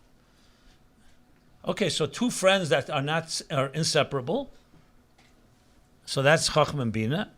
But then, for some reason, I decided to add the second half, that one is not complete or not without the other. And the Rebbe, they're not like that. He said, who writes something like that on the Mittler Rebbe and on the Alter Rebbe and the Mittler Rebbe? The second half. Trei Rein Loi Misparshin, fine. Who writes that? So I don't know if he wrote mavil, but that would warrant a mavil. Now, I just want to point out, I'm not saying in my defense. Obviously, I was wrong, and we corrected it, and I'm not. The Rebbe caught it, and that was that. But remember, we're talking about Chacham and Bina of Atzilus. I'm not talking about Chacham and Bina of two fools. So Chacham and Bina of Atzilus, there's no problem to write that one doesn't fulfill the other. But a Rebbe with another Rebbe, you can't write it. That was what I remember taking away from that. Now again, I'm not defending it. We shouldn't have written it because firstly the Rebbe didn't say those words. The reason I wrote it was because it made stronger so-called the kesher of the Alter Rebbe Mittler. But at the end of the day, you're also suggesting one is not complete without the other. The Rebbe didn't. There was another time he wrote Mavhil. I wrote about the Tzemach Tzedek, the Rebbe von Yenem Dor, and the Rebbe wrote Mavhil. And the Rebbe changed it to B'deirei. Now you tell me what's the difference between Yenem Dor and B'deirei? So I don't see much difference in the language, but Yenem Dor sounds like, like a distant past. B'deirei means in his generation. In other words, if I wrote in Zayin Dor, but not Yenem Dor. So that was another example. Now again, most of you, if you read it, you would say, wouldn't probably catch it. It's not like a blatant mistake. But on the level that, remember, there's the Rebbe Sichos, and this is the datus for generations, for posterity, and it's not accurate. Another place, not so much Mavil, would be where the Rebbe did not like. You pointed it out to me, and I have quite a few of these, where the Rebbe did not like when we've gotten to very deep and delicate sugyas and chassidus. The Rebbe would say, are you thinking about the readers, or are you thinking about your own understanding of chassidus? In other words, the Rebbe didn't like it. He said, you're writing it for the public. Write something they're really going to enjoy. You're going to start getting into these nuances and these subtleties. You're just going to, it's not a futzah samayonis chutza. And the Rebbe was very adamant about that many times. To be very honest, I have to admit, chatosya ani maskir, and actually I learned this from Rabbi Yoel himself, we still did it. Because to be able to schlep out from the Rebbe some chiddush and chassidus was too much of a taiva to so-called overlook. So we got a chelik every time, not every time, Amish, but many times. but we also got answers. So you have to weigh the two. Like the story when there was the Sreif in Lubavitch, and a lot of the Ksovim, the manuscripts, were burned. So the Tzemach Tzedek called in a chassid and said, "Why didn't you steal these manuscripts?" She said, "Steal? How could we steal?" He said, so the Tzemach Tzedek said, "Void the Mesiris Nefesh of Chassidus. Who's going to steal from the Tzemach Tzedek? But had they stolen them, they wouldn't have been burned."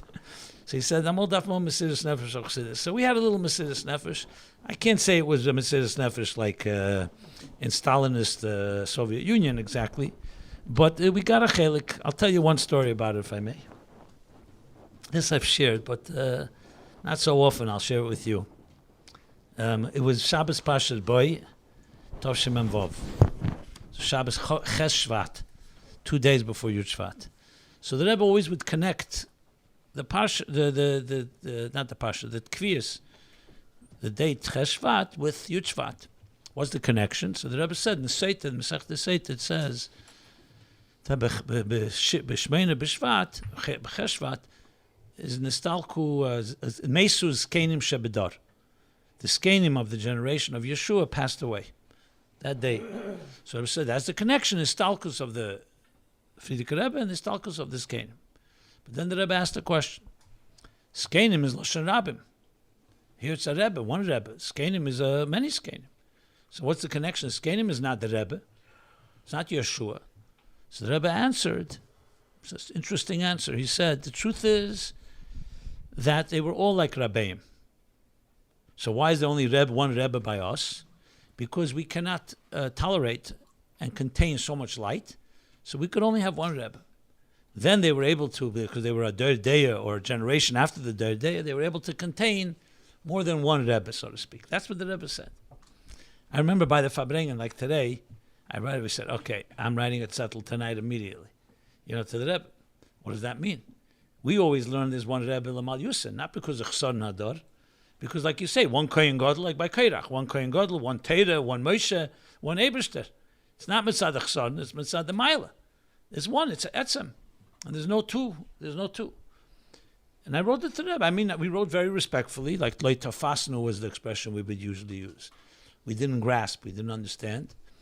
And I wrote even more that Yud Beis Tammuz Tov Shechov Hei, the Rebbe himself told a story that he asked the Frierdiker Rebbe, what was the Tzemach Tzedek's behavior like during the time of the Mittler Rebbe?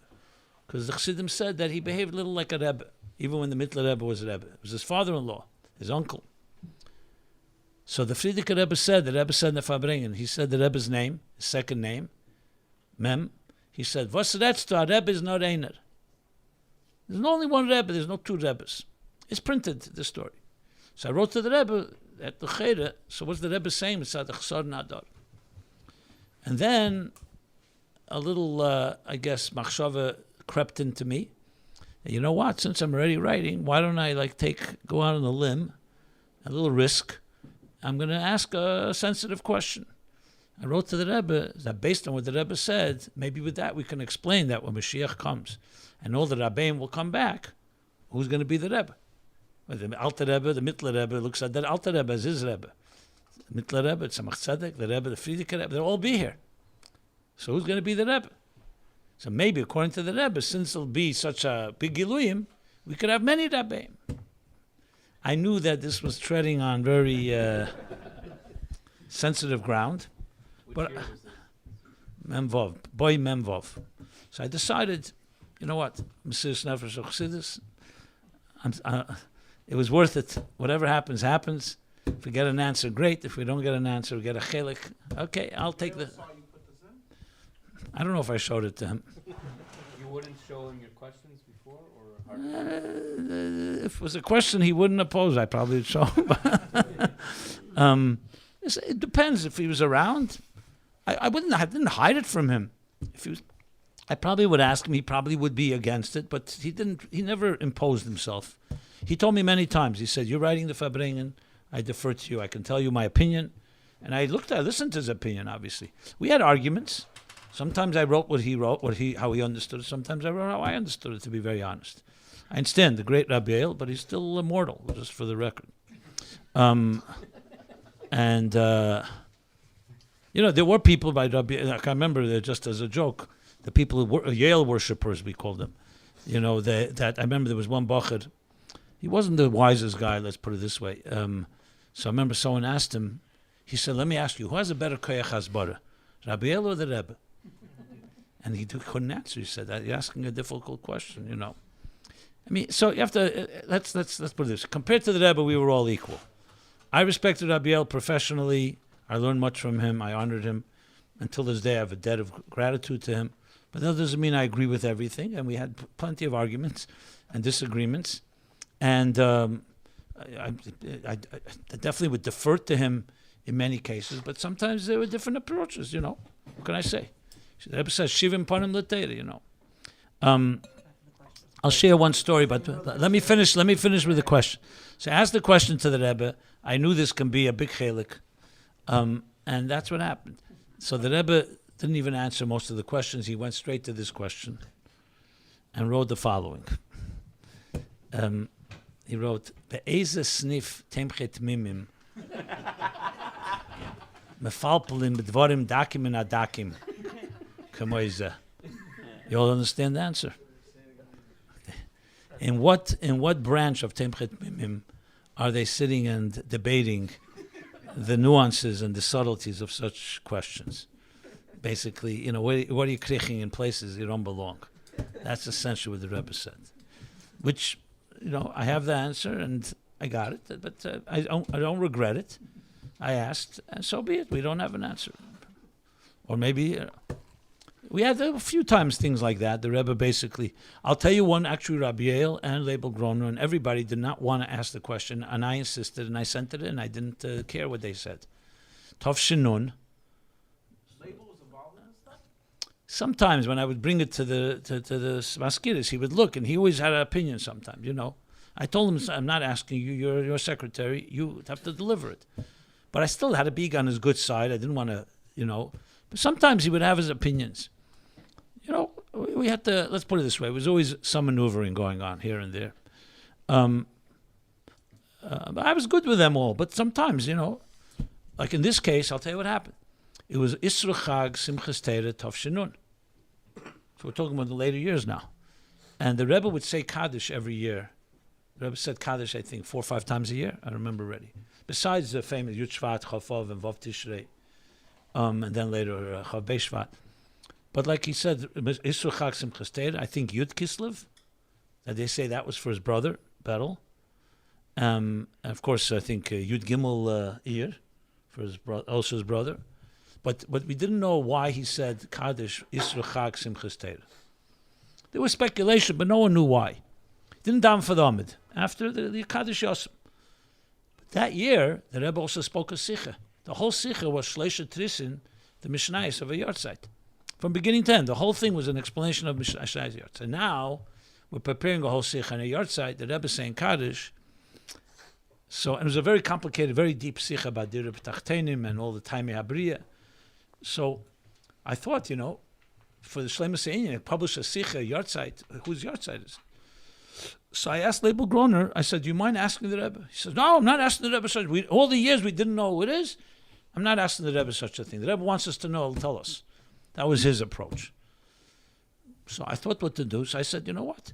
I have a bunch of questions on the Sikha anyway. You know, just that question. I wouldn't just send in one question. But since I have a bunch of questions, I'll ask the questions and then I'll write very respectfully, L'shlema Se'inyan, the Te'elas Aleimdim I wrote. Ulai Kedai Lahesif. Allah yadu alanu. You know, we looked and we couldn't find whose yahrzeit it is. Ulai, the Te'elas Aleimdim, the Rebbe could, I don't know, I forget the Lashon, could add, you know, whose yahrzeit. I wrote it very neutrally. The Rebbe could easily have ignored it. Or if he wants to add, he would. I thought it was a professional question. It's not like what's the chutzpah here. I'm not telling the Rebbe he has to tell us the secret. I remember when Label saw it, he said, how could you write such a thing? I said, I'm writing it, not you. I'm responsible for publishing the Sichos. It's a professional question. Rabbi Yoel also told me, he says, I don't think you should write it. But nobody, I had a day here. It wasn't like, and I didn't accept what they were. I said, listen, if I get a chelik, I'm going to get the chelik. You're not getting a chelik. What do you want? And what am I doing already? And that ended up being actually the biggest bracha. Everybody thanked me afterwards. Because the Rebbe wrote a whole ha'ara that's printed. He wrote, the Yortzeit shel imi ziknesi Rachel Hashem yinkam dama, the mother of his mother. Rebbe Chana's mother's name was Rachel. She was killed Hashem yinkam dama. And the Rebbe even added, why is he saying Kaddish for her? He wrote, Bekama chadoshim bekayitz tipla bi Nikolaev. He would spend time in Nikolaev by her, and she took care of him. So, I mean, even without that, he could say Kaddish for his grandmother, especially if she was killed by the Nazis. But he actually writes that. So we have also a little piece of history. And then I remember Label saying, oh, so Baruch Hashem, you wrote. No, I didn't need his askama. It could have gotten a chiluk. The Rebbe could have also given a chiluk, or he could have ignored it. But I thought, like that case, I have no question marks at all. What should we ask or not? You know, the Rebbe said a whole sikh on the yard site. It makes total sense to ask. And so the heart is printed, and we have that piece of history. Just for the record, the Rebbe wrote to me on the side, not to print, that lo yadua bit b'diuk yem ha-yard site. Because remember, the Nazis, Yimach Shemam, they killed wantonly Jews, and no one knew exactly. That's why a lot of yard sites are like the day after Yontif. Because they had the sadism, they killed Jews dafke Yom Tevim mostly. Shavuos, Pesach, Sukkot. You know, that was part of their animalistic behavior. So they knew more or less that people were killed, but no one knew exactly when. So the Rebbe wrote, Lo yadu alonu b'diuk. I forgot the exact lashon. Like he almost like was asking me to go be mavader. And he said to be mavader in pinkasois. Pinkasois are like journals that were written up in the Shtetlach. How do you translate a pinkas? Like a type of like town record. Yeah, ledger. And as well as to go to Mishpachas Yanovsky, because that's the Mishpacha of the Rebbetzin, Chana. Australia, V'oid. So I felt like mamish, like a personal request that the Rebbe wants to, if we can figure out when exactly is the yard site. I can tell, I didn't leave any stone unturned. I was making phone calls. I got Kazaminsky on the case. I don't know if you know Kazaminsky was like the resident in-house scholar or researcher. They say he comes from the time of the Alter Rebbe. Remember Kazaminsky? Yeah. And I got everybody involved. We were calling and calling. I called the Yanovskys. I called this one, that one. Spent a good 3 weeks. And I was like, really, I thought if I could write to the Rebbe, we'd find. And we found out, she was killed in Nikolaev, that's for sure. But we can't know exactly because the Nazis were going through Ukraine then like big time. And they were mamish wiping out the Jewish population day after day. So we know what day they went into Nikolaev, but it was a few days. And there are no eyewitnesses because almost everybody was killed. There's no documentation. It was around Sichos? Yeah, it was definitely around Sukkot time. We know for sure. We know the period when the Nazis came there. Also, Lubavitch, they came. This was Babi Yar. This was Ukraine. Kind of massacres they did there. Shootings. It was all shootings. It was not concentration camps. They were just shooting thousands and thousands of Jews. It was shreklach. Huh? Tangent. Yeah. Could that be what saved the Blevik being in whatever over there in Almaty could have saved them from Hannah? Because otherwise they would have been there and. It's possible. It's possible. Yeah, most likely. Yeah, because anyone there, it was game over. All right, I have many more questions, but now we're going to open it up to the press. I just want to say this. So then I wrote back to the Rebbe. I was mamish. I remember I couldn't stand writing to the Rebbe this. I wrote, we worked, they checked on this, and we could not find. The Rebbe wrote, I think, in the Skabel V'Tach or something. But I really wanted to finish that. I still, by the way, keep my eyes on. Every time I meet a researcher, maybe today they find new documents. I still feel like a chayv, and maybe we could still find it. So, we'd have it for the record at least. But it was not just her. It was anyone that was killed in that region. So if anybody, by the way, you ever hear from somebody? No, seriously, today, there are documents that are found today that were not found before. So maybe, there are things that, especially now, there's a lot of research. In basements, you sometimes just find a note. I know, just as an aside, when the Rebbetzin Shena and Mendel Harnstein were killed in Treblinka, so the Rebbe writes a whole ha'ara the Pesach Dover, one of the Maamrim of the Frierdiker Rebbe, that there was a witness, and he gave all the details. The Rebbe wrote out all the details about when they were killed and how they were killed. You're familiar, right, with that? So it was very important to know this. So there you have a little. Okay, we'll open it, and the question is, what language was the Rebbe speak, and what language was it written? So from day one, as you know, the Alter Rebbe writes in Tanya, in the Gersa Kodesh, that the Baal Shem Tov spoke Yiddish, B'lashon Yiddish. And all the Rabbeim spoke in Yiddish. Even the Maamrim that were later written in Hebrew, they were all spoken in Yiddish. That's why you'll find sometimes Maamrim in Yiddish from other Rabbeim as well. And sometimes even a Maamrim in Hebrew, you'll see a Rebbe will write the Yiddish, So we call jargon, so the Rebbe spoke in Yiddish exclusively. There were a few Sichos, one in Hebrew to the Mitzvot Yisrael. There was a Sich in Russian, in French even. But these were very rare. The Rebbe spoke in Yiddish. So Hanochas were always written in Yiddish. Likutei Sichos was written in Yiddish. Sometimes the Manichim, just because of Kitzur, would write a Hanocha, even in Tavshin Chav Aleph, Chav Beis, Chav Hey. You'll find many Hanochas in Hebrew, but that was just simply because Hebrew is a shorter, concise language. As the years passed, obviously the community in Israel grew, the Bnei Torah grew. So in Lamed Gimel and Lamed Daled, Likutei Sichos came out in Hebrew. The Rebbe was actually not happy with the Signin, the Hebrew, so that went back to Yiddish. But Hanochas were always written in Yiddish by Rabbi Yoel from the early years, and throughout our years, we always wrote in Yiddish. In Tovshin Mem Beis, or Mem Gimel Mem Beis, I mentioned before that David Feldman came back from Eilat, and he began V'Hanochas Belahak. The goal there was really to write Hanochas in Lashon Kodesh for those that don't understand Yiddish. That was the objective. So then Hanochas started coming out, Yiddish. I continued working. I was working always in Yiddish. I wrote some Hanochas in Hebrew also. Some Sichos, more Lamdish Sichos, were written in Hebrew because more Sigan and Hatera. But the bulk of Hanochas were in Yiddish. Lahak wrote only in Hebrew. That was the whole purpose. Likutei Sichos went back to Hebrew, what year? Mem Ches, Mem Zayin. So in the later years, the last volumes of Likutei Sichos went back to Hebrew for the same reason. It was more the Lashon of Bnei Torah, basically. Now, in Sichos, you have everything. Like, for example, Kuntus Yon Shoter Sachsidis is written in Hebrew because it's more of like a classic, for learning purposes. The Hadran and Rambam Lamed Hey is in Hebrew. You have the things that were printed in Apardis and Hamoyer. These were Sichos of the Rebbe, Nigla, Chassidus, were printed in some of these Torah journals. They were all in Hebrew because that was the Torah language. That was the story. So you have Hanochas now, both in Yiddish and Hebrew, going basically from Membe. Now, after Gimel Tammuz, Lahak has been publishing everything in Hebrew from the early years. So they'll soon have everything in Hebrew, and the rest is and you have simultaneously everything in Yiddish. You can compare. There are differences. One is obviously closer to the Rebbe's actual Lashon. The other one is Hebrew.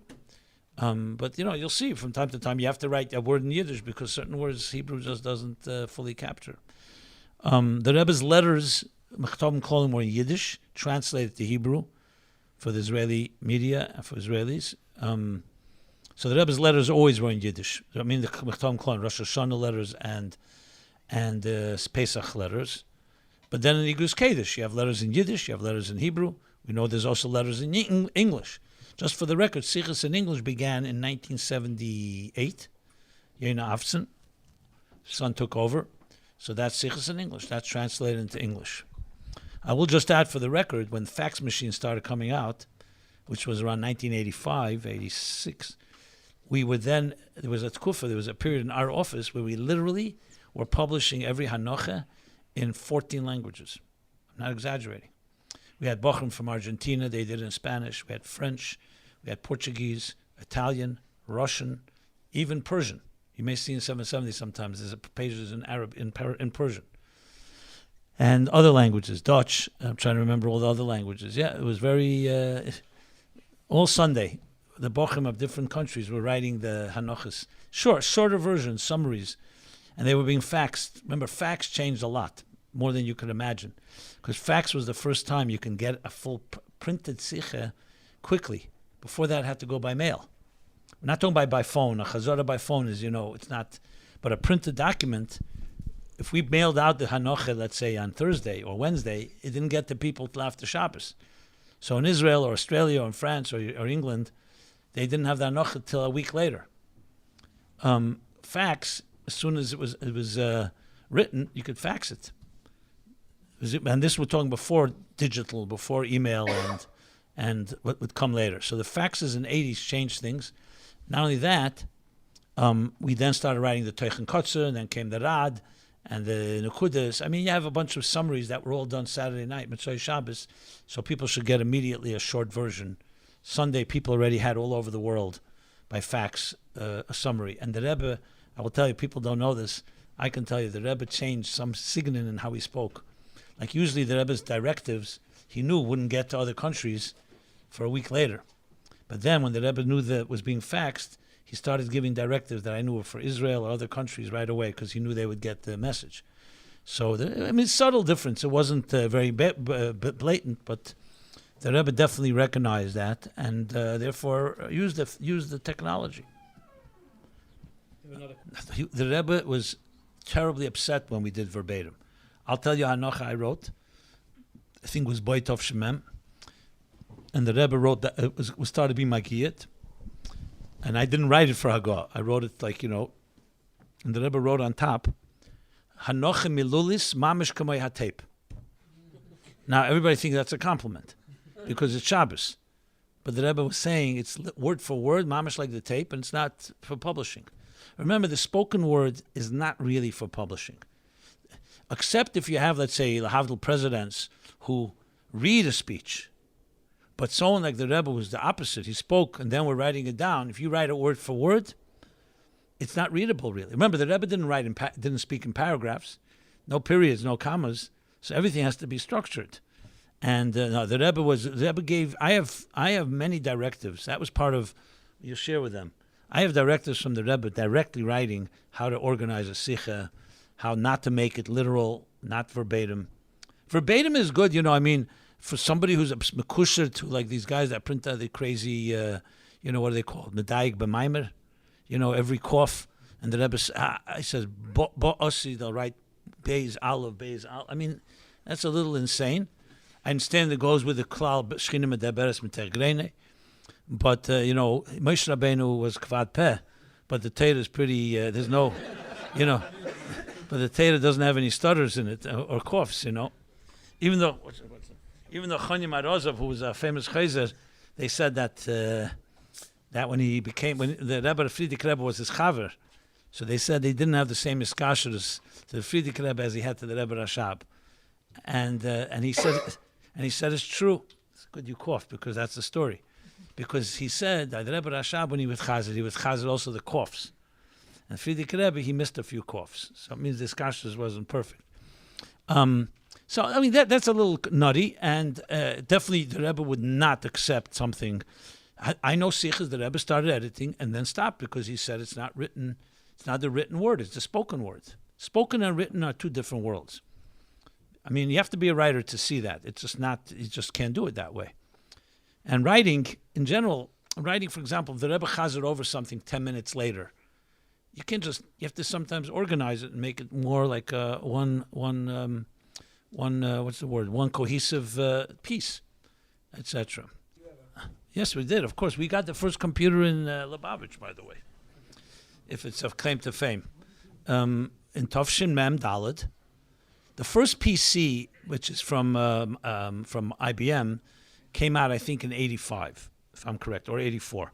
But before that, there was, you may have heard of Commodore.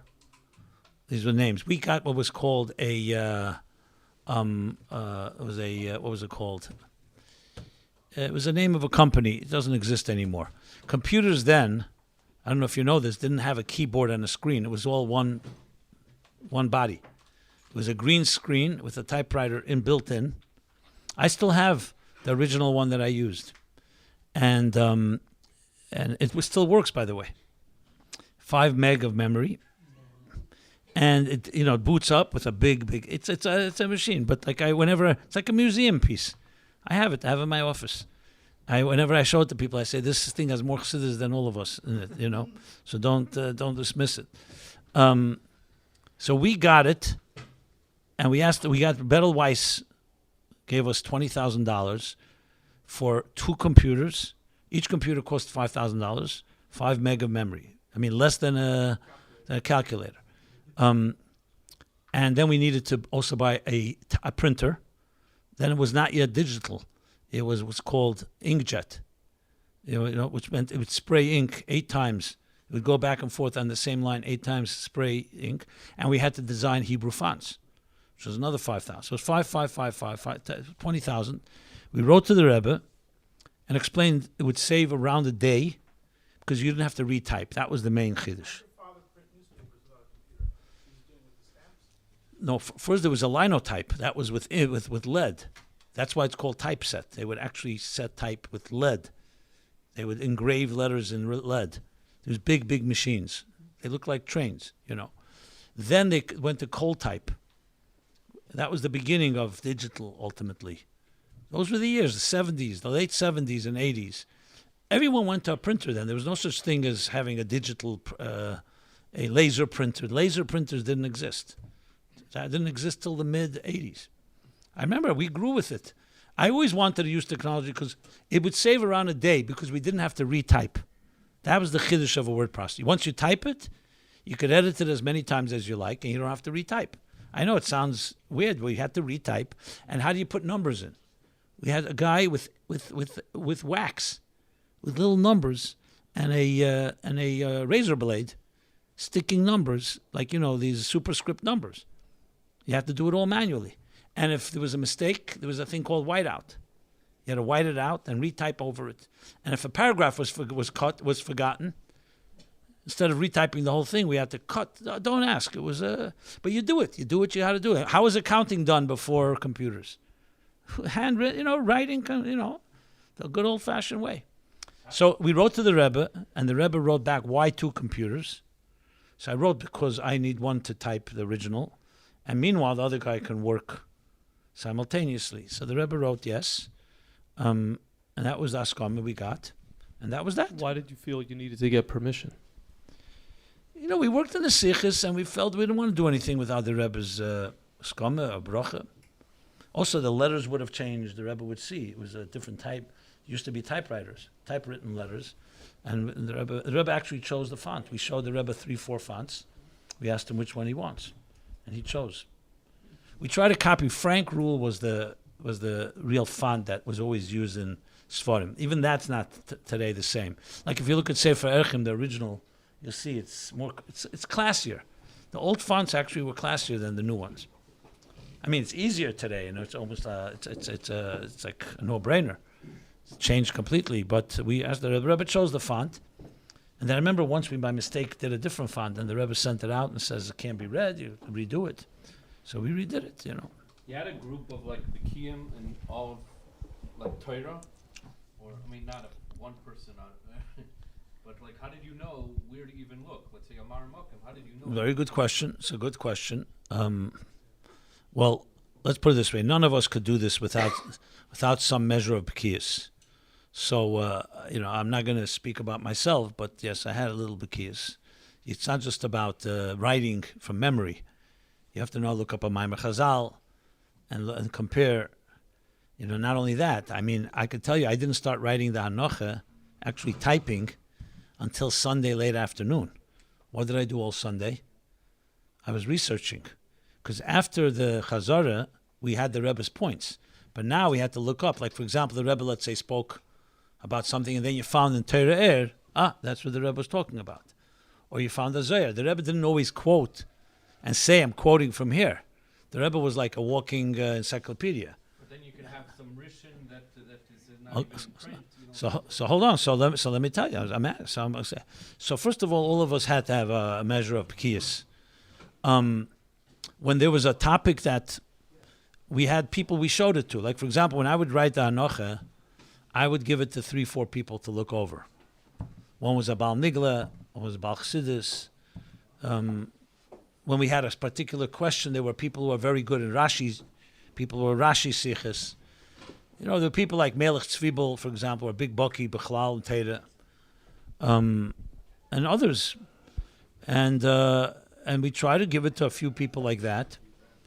Now, Shkias Miyavin, I'm sure there are things we may have missed. We may still have things that the Rebbe quoted that we maybe have never. Yeah, but the Rebbe, generally speaking, there weren't many obscure sugyas that we couldn't find. You know, someone who knows their stuff doesn't mean they know it all, but you know how to find it. So one thing leads, like a detective. It's like you start looking at a Maimar Chazal, so then you look at the Magbilis, you know, you look in the different Svarim that say, like, you know, Tel the Saden, that tell you where all these psukim are brought. So it's not that difficult if you know what you're doing. Like today, I don't even really use Google or Eitzah Chochmah. I go back to my old, because it's faster for me to find it through Svarim, honestly, because I know I've done it so many years. Now, obviously, for someone who doesn't know anything, they just type in a phrase in Eitzah Chochmah and things pop up. But it's also Amaratzis. You can also have 1,000 things pop up until you find what you're looking for. I'm not saying you can't find it. I sometimes use Google Hebrew for a phrase, but for things that are more sugyas, I'll use my own approach. Tzemach Tzedek, by the way, I don't know if you ever looked at Sefer Lekutim, which I worked on before I worked in Sichos, is a tremendous resource of finding almost anything you need. Because the Tzemach Tzedek's Bekiyas is lahafli. So you bring a posuk, he'll bring you everything. Maimorei Chazal, Rishenim, Achreinim, Chkira, Musar, you got it. The Kuzri, Nevuchim. So there are, you know, methods of finding one thing leads to another. And today it's a lot easier. I mean, you know, obviously Encyclopedia Talmudis is a very valuable resource. Torah Shlema. These are, by the way, Sforim that Rebbe had in his room. You could see it. He used it all the time. So the Rebbe was a big user of encyclopedias. Torah Shlema. You have any Maimar Chazal and any Pasuk. Encyclopedia Talmudis. And so on, you know. But there's a way, you know, once you know your way, it's like navigating. You know how to navigate. I remember once the Rebbe wrote Miyut Rabim Shnayim. So, and he wrote a mark to find the Maramokim, the source. Look it up. You're not going to find a source so easily. The Gemara says Miyut Rabim Shleisha. So what do? Actually, look it up even in Google. You're not going to find it. You'll find it in the Sikha, I think. So we were looking and looking and looking. There I wrote to the Rebbe, Chapashnu, Leimatzanu Leisato. 10 minutes later, I remember Rebbe Groner calling. He was so excited. The Rebbe wrote out a whole bunch of Maamrim Kamis. And they were all obscure ones, like a Maraponim on the Yerushalmi somewhere, some Pirush on Tosefta. It wasn't original. It was commentaries on Chazal, which was that's a tremendous big. Now, it's very likely the Rebbe had it already written down and found it somewhere else, and he just found it as a Shima. I'm not saying it's purely from his memory, but at some point the Rebbe did the research and he sent it out. So there were things like that. I have around 20, 25 untied knots, so to speak, that the Rebbe wrote to us that I never found the Maramokim for. So if you ever want to do a little research, I can give them to you, and I still look for it time to time. You know, you look through things, you have it always in mind, like, will I find it? I remember quite a few things like that. That the Rebbe once wrote that Korav Levadei Shezeu B'Rishumoisai. And when the Rishimas came out, I thought it would be there, and it was not there. So, which tells me there may be other Rishimas we don't have. So there are things that Rebbe wrote to us that we never really found. And there were some Hanochas we didn't even print because we couldn't write the Hanocha without... I mean, I can give you examples if you want, but again, I don't know how much I should elaborate. You probably have more questions, right? Give you an example of a Hanocha you didn't print. Now it's all printed because we print now, even, you know, everything was printed. So Mishpatim Tavshin Mem, was it Mishpatim or Yisrei? Mishpatim Tavshin Mem. The Rebbe said the following. There's a Maimar Chazal, Eina Deima Shmiya L'Riyah. Okay, we know famous expressions. Rashi brings it in Yisrei. And the Rebbe said, Kidua that I have them, if in Yisrei. That Yisrei said, Vayishma Yisrei, even though Vayishma, but till he came and saw with his own eyes, because Yisrei Amsuf, Ati Yadaiti, Ki Godel Havaya Mikol Elikim. Why Ata? Because now he saw it.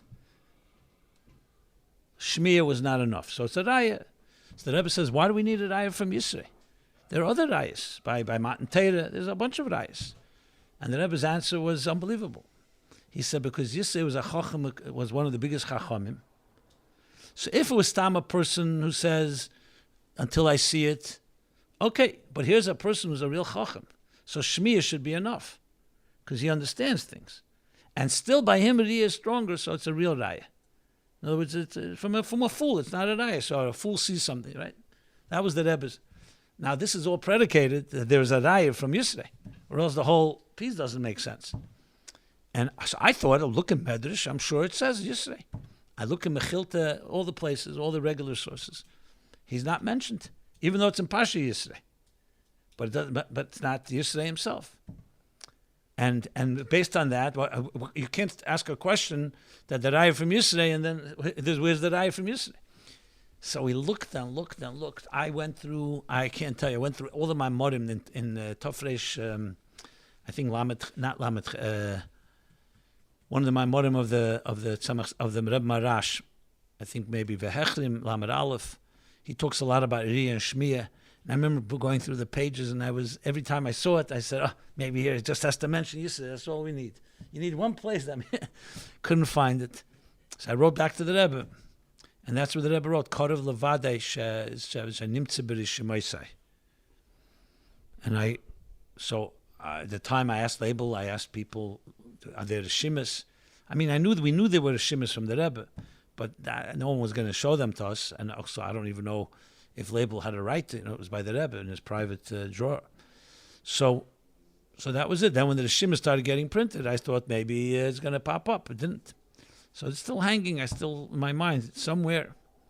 That's an example. So that whole Sichos is not in the Hanocha. No, it's in the Hanocha now.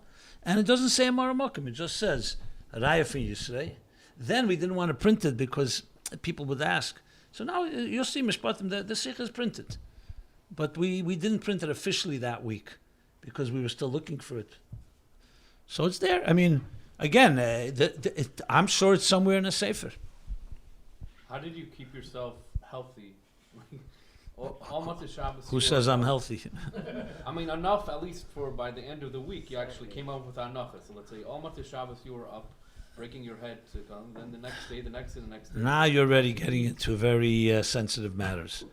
I lived on basically on the fumes, as they say, on adrenaline. That was a big force in my life. It kept me healthy. I always felt that I'm doing the Rebbe's work, and if I stick to it, I'll be fine. Yes, I learned then to almost not sleep. I sleep even till today.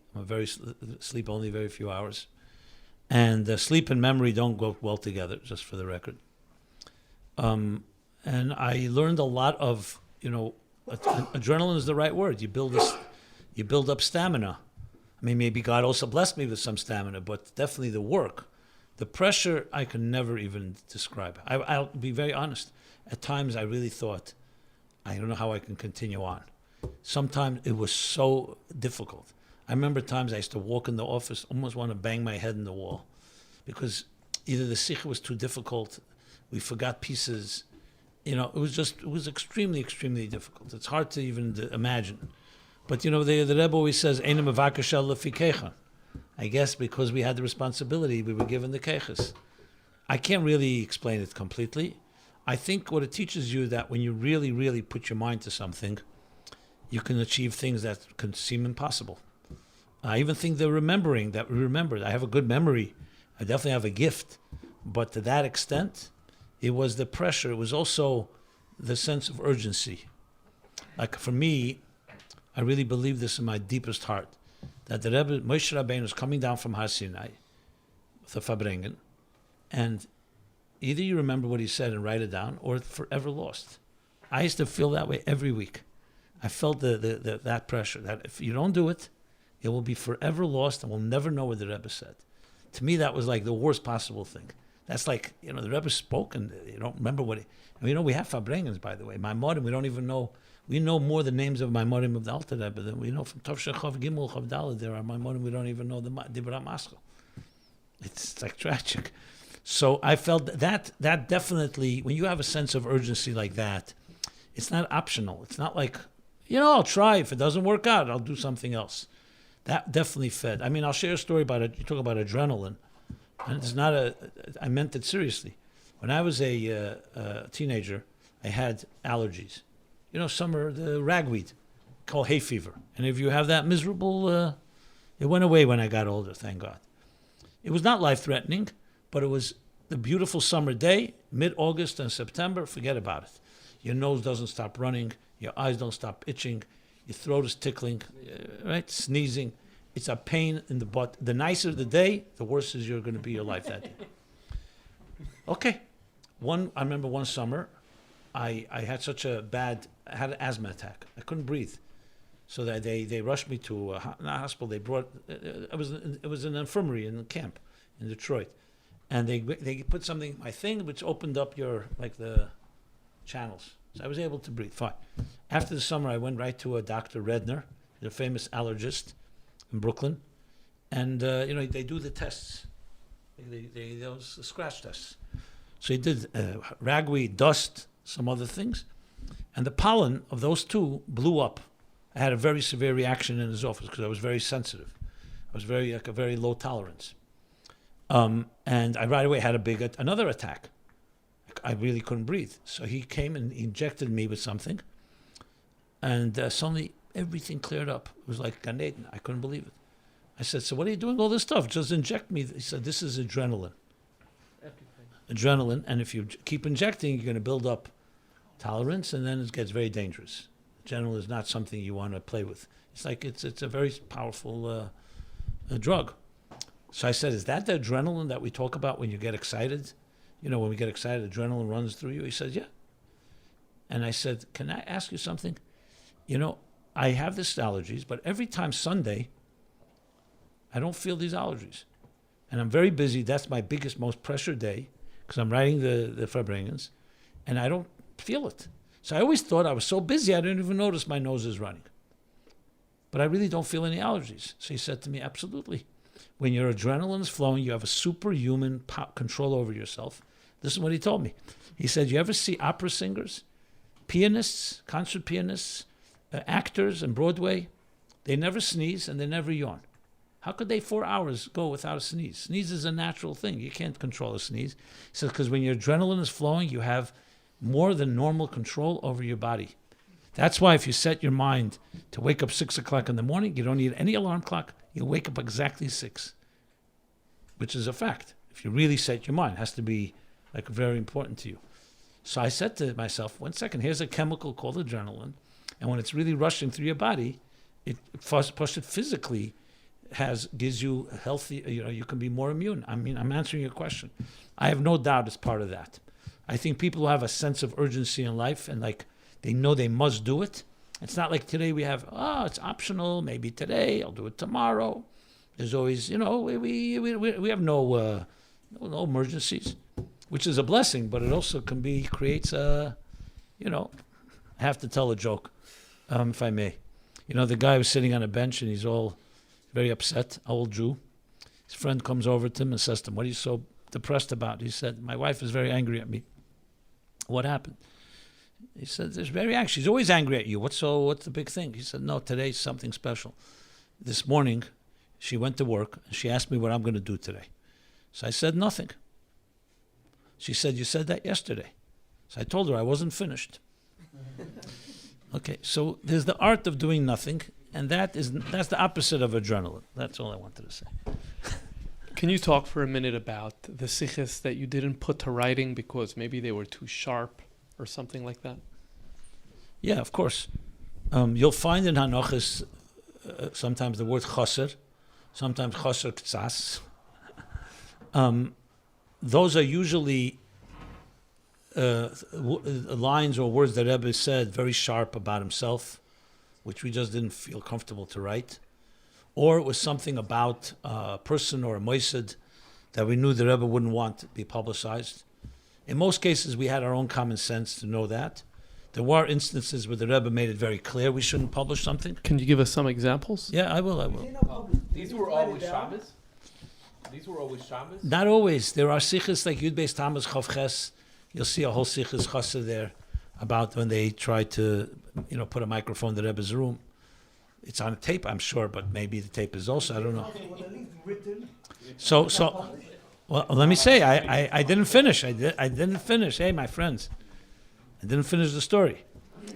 So in the official anochas, you're going to find Chozer or Chozer k'tzas, and sometimes the whole sikh is not there, and we might not even write Chozer. I'll give examples in a moment. Between us, I wrote everything.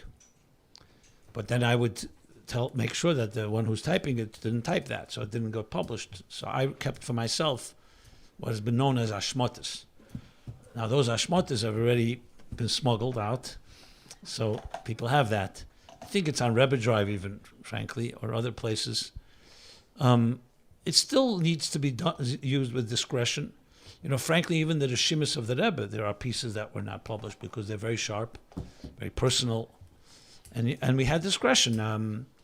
It was in most cases pretty self-understood what you shouldn't publish. To give an example, I didn't even want to say it because that's the reason we didn't publish, but I'll just give an example. The Rebbe sometimes would speak about himself quite critically. Like he would bring, that the Maimer Chazal says that someone that doesn't have Yiras Shamayim, that's why you don't listen to him. So since people are not listening to the Rebbe, that means he doesn't have Yiras Shamayim. We didn't think it's appropriate to write that. Uden in the loy shamin. It says, someone that doesn't... so things like that we would not publish, or the Rebbe would speak harshly about himself, about why is he even coming out to farbrengen, it's a waste of time. Did Rebbe never So push some... back at that? Huh? Did Rebbe never push back at you to print it? That for sure not. If anything, we probably printed some things the Rebbe wouldn't have been so happy about. No, the Rebbe never commented on this at all. It had to be said, just not repeated. Huh? It had to be said, just not repeated. The Rebbe did write to me once, Loi kol ma nidbar b'savadas kedesh b'shabas kedesh b'raiva deraiva l'fnei chsidim is shaykh la'atfosa. He for sure wrote that more than once. I got that settled once. Meaning sometimes, for example, the Rebbe would be very sharp. I'll give you an example. People criticize, let's say, miftzah neshek. Little girl should light. It's a minig avaseni biyadenu, a new minig. What is this? And the Rebbe would sometimes respond sharply, like saying, "And your grandmother's read newspapers." So since there's more cheshach, we need more air. In other words, only you go back to the past with mitzvahs. What about all the negative things that you're doing? So a thing like that, if we wrote that, once I wrote it in a Sicha, and the Rebbe wrote back, how many people are going to start lighting Shabbos candles if they read that? In other words, the Rebbe said it in a farbrengen, of the record, to know the fact. But Rebbe also was practical. Such a line is not going to necessarily be mekar of someone. It's like someone's going to go. So this you need to have seichel. This comes down to things even like Mashiach. There are a lot of things that are true. Doesn't mean you have to go say it everywhere because it's not necessarily who just told me the story. But it's not a pella. Someone was saying the Rebbe sent him on a shlichus to go to, I think, Rabbi Soloveitchik or someone, one of the, not Chabad Rabbonim, and he said to the Rebbe, should I say it in the Rebbe's name or not? So the Rebbe answered, whatever the Te'elis is. If it helps, say my name. If it doesn't help, don't say my name. There's a fusta klal, shmi b'shmi, shalei b'shmi. It's idiots that don't understand this. So this is because you have to be practical. What is going to work? I mean, I know from a communicator myself, if I get up and say to audiences who don't know what a parsha is, it says in We Speaks Parsha, what did I do wrong? But they don't know what a parsha is, and I lose them as soon as I say that. Now, I'm not even talking about controversial. Communication is know who you're speaking to. It's like what the Mendel Futterfas said, Be'ite b'zmane, Be'ite b'mkeme. Like, so someone asked him, what he had a bracha from the Friedrich Rebbe that whatever he says should be Be'ite b'mkeme. So they asked him, what does that mean? He says, it means like this. If you tell someone good morning in the morning, that's Be'ite. If you tell them good morning in the evening, that's not Be'ite. What's b'mkeme? If you tell someone good morning when you meet him in the morning, that's good. If he's in the bathroom and you say good morning, that's not b'mkeme. You don't say good morning to someone behind the... So it's a matter of common sense, of understanding that the communication is not what you say, it's how you say it, to who's your audience. You don't speak to a 5-year-old like you speak to a 20-year-old. So this was a klal throughout. So that we had to use our discretion. Another example was in the year Nun Aleph, Boy Nun Aleph. So that was the war, the Iraq War, the Persian Gulf War. And the Rebbe then spoke in the Sikha that Saddam was saying, Yesh Emrim, that he was killed. And the Rebbe spoke about the Botzra and the killing of the enemy, etc., Pasha Boy, like Pare, etc. Then was discovered he wasn't killed. So he asked the Rebbe, or I think we didn't even ask the Rebbe. Maybe the Rebbe gave a raw. I got a call, I think, from Rabbi Groner. It could be we asked or we didn't ask. I don't remember. We didn't ask in writing. We definitely didn't ask in writing. But it was very clear that Rebbe said not to print the Sikha. Why? Because it didn't happen yet. Even though it did happen later. And the Rebbe did say, that, time will tell. So that was an example that there was a clear error not to print it. There were times that what we would call a plitas hapeh, which is also contrary. The Rebbe sometimes said something like the Chof Ches Nissen Sikha. The Rebbe kept saying Chof Ches La'omer, I think. So there they corrected it. Now, for those that are wondering how could the Rebbe Shchina Medaberes Meter Grene, I'm sure you can start finding something in the Rebbe's in the connection. But Peil Mamish, you're not going to print on a day that's not Chof Ches La'omer, that's Chof Ches La'omer. Or like the Rebbe told us many times, that if the Rebbe, for example, would say Breishis Bara Havayas or Shemaim V'Sa'aretz, we wouldn't print it that way. The Rebbe would be furious if we did that. Now, the Rebbe may want to be medayik that there's sometimes there's the galley Havaya, but that's a Havana thing. You're not going to print a posuk that doesn't say the posuk. This was basic rules of the game. So if the Rebbe said a Maimer Chazal in a Loshen, not exactly, he would want us to write it like the Maimer Chazal, and if we didn't, we got a real chelik. What are you writing, new Maimer Chazal? Now, sometimes we would ask the Rebbe that he said the Maimer Chazal different, and the Rebbe would explain why he said it differently. So that's different. Then we'd bring the Maimer Chazal and then explain a diuk in that Maimer Chazal. But it had to have explanation. You couldn't just... These were regular klolim. That's why, look in the Sikha. What's the first thing you see? Maram Mekamis. Everything has a Maram Mokim. The Rebbe was furious when we missed Breishis Aleph. Now, who doesn't know the source for Breishis Bar Elokim? We didn't write Breishis Mem Aleph. The Rebbe yelled, as a fell Breishis Aleph. The Breishis from Alts is Aleph, as a Breishis Bar Elokim. So, besides the Maram Mokim, it has a message. But the Rebbe was very, very adamant if a Maram Mokim was missing or it was written the wrong way. That was clear. I mean, that I knew from, I didn't need experience to that. That was pretty obvious. You have to write it the way it is. Either Rebbe spoke, he spoke. Sometimes, like anytime you speak something, you speak the Inyan. You don't always say V'zel L'Shene. Sometimes you say Zel L'Shene. So this was a big diuk. Other examples, that's the Choserim, and there are some Choser that I would say should not be published ever. I wrote everything because I felt I should write everything. I don't know why I did. But there are things that Rebbe said should be burned. There are things from Tafshin Chaf what Maimer was it in Chaf about the Anshe Chayil, the Hoven Inyan, the Kichas Anshe Chayil, the Rebbe then chazed the Maimer of the Mittler Rebbe and then said that should be burned. They should erase the Maimer. So I remember they had a whole shak of I heard what to do. So someone said, burn them all except one or something. I don't remember what they did. They found some kunst. But there it was because I think there was a loshen there that was without a mocker. I'm not sure. I'm not sure. I never got to the bottom of it. I'm sure there's a others about it. There are sichos that the Rebbe made it very clear that should be completely eliminated. So I think there are sichos that maybe have no record. I wrote everything. I wrote Pinchas Mem Hey, but that was clear not to be printed. Pinchas Mem was about the Svarim. The famous at the end of the farbrengen around 7 o'clock. Not officially, it's not in Hanoch, it's a shmota. People have it. But that is very, very sharp sikha. It was very clear it's not for printing. That was obvious. It took me actually more time to write that than the farbrengen then went till 8:10 in the evening. Started 1:30. Pinchas Mem Hey. Yeah. The Rebbe, 7 o'clock approximately, the Rebbe then, everything changed. This is after Tesvav Tammuz? This is the Shabbos. Yeah, this is Tesvav Tammuz is Memhe.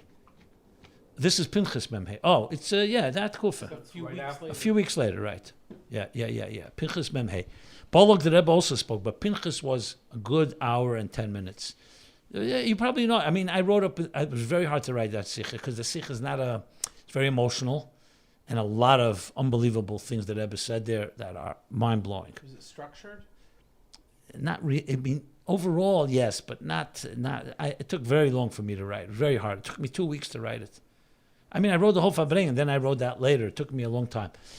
I also had to describe the Rebbe moved his whole demeanor changed. The Rebbe was facing not to Mizrach but to Ma'ariv. He spoke with his hands on top of the table. He turned. It was very, and the Rebbe was. I remember banging his head. The whole shul could hear. That's how loud he was banging his head. I remember the Rebbe was banging his head like that, and banged on the table. It was very, very hard to watch. Extremely, extremely emotional. There are things the Rebbe said there, but that's printed. I wrote it all. It was really the reason not to publish it was, first of all, it wasn't the Te'elis Harabim was you're going to learn. It was completely personal, and very much about the whole Agmas Nefesh. So the Rebbe said then, I remember, there's so many lines, but the thing that struck me was, he said, red mit dem far Shabbos. I don't know who the Rebbe was referring to. Some said Chaim Lieberman, some said someone else, I don't know. The Rebbe said, red mit mir, und sagt mir, als ich soll nicht zu spähen, reden wegen dem. That the Rebbe shouldn't have the chutzpah to speak about this in this subject. I don't know.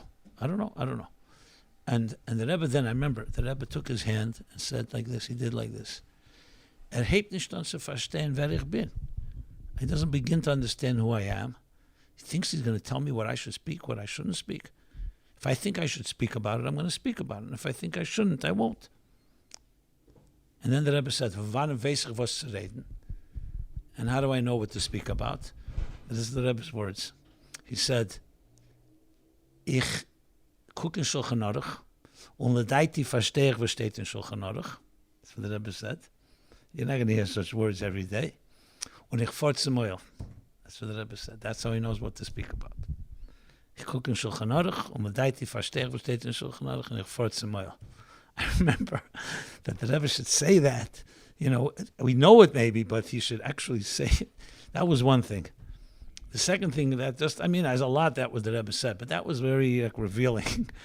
The other thing the Rebbe said was, he said, again, I don't know who, what, that he hates me. And the Rebbe said, aber etwas stimmt da nicht. That doesn't fit. Weil steht, Apostel, kemayim aponim leponim, kein leva adam l'adam. Und ich hab nicht kein Feind sein. So if hab mir Feind, I should be leva adam l'adam. So you have to... It's what do you mean printed? It's a shmata. There's a shmata of it. You could find it. What do you mean printed? It's not printed officially. It's around. It's what's called a bootleg copy. It exists. Yeah, what I'm saying is not the. Yeah. Anyway, so the Rebbe said, this is the interesting thing the Rebbe said. So the Rebbe said, is other sinish emes, as hat mir feind. In other words, they're just saying things. Other, and the Rebbe says, aber ich will nicht sagen, the zweite other. So, I understood the Avusta Klal, it says, ein other mei is ponav b'fnei bal chevei. And we say, 1 second, we see people do. So they say, because he's not an Adam. So it says, kamayim upon leiva Adam la Adam. So the Rebbe didn't want to say the second half. Then maybe we're not talking about an Adam. That was my yesh leimer. I don't know. Maybe wrong. I'm not going to say it with achrayz. I don't know. The Rebbe didn't. There were things. This was like, I remember that Sichos. I felt an achrayz to write it simply because I was a witness, and I said, I don't know. Let me write it. Keep it. Hey.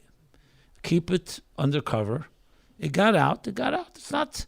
Look, if someone sees it in the public today, it's not like going to be some controversy. It's not like there's nothing there that is embarrassing. It's just very personal. And I knew the Rebbe's klolim. The Rebbe didn't want Sichos going out. Like the Rebbe would say, "What's the Te'elis? Why they they're reading it for sensational purposes." Let's be honest. That's the truth. You're learning. I mean. If you see Chazir that's looking to Sich and they're taking Heiros and Avedis Hashem, no. But that's not necessarily always the case. I mean, frankly, we all know sensationalism is attractive. Can you talk about Sichos Terem Zion? Yeah, sure. That famous Sich, the Rebbe crying. Yeah, that was a big one. Are we on target? Sichos Terem Zion. Okay. Well, there's a lot of. I just want to tell you for the record. I mean, I was an adult witness to all of this. Sometimes I hear how some of these things are chazed.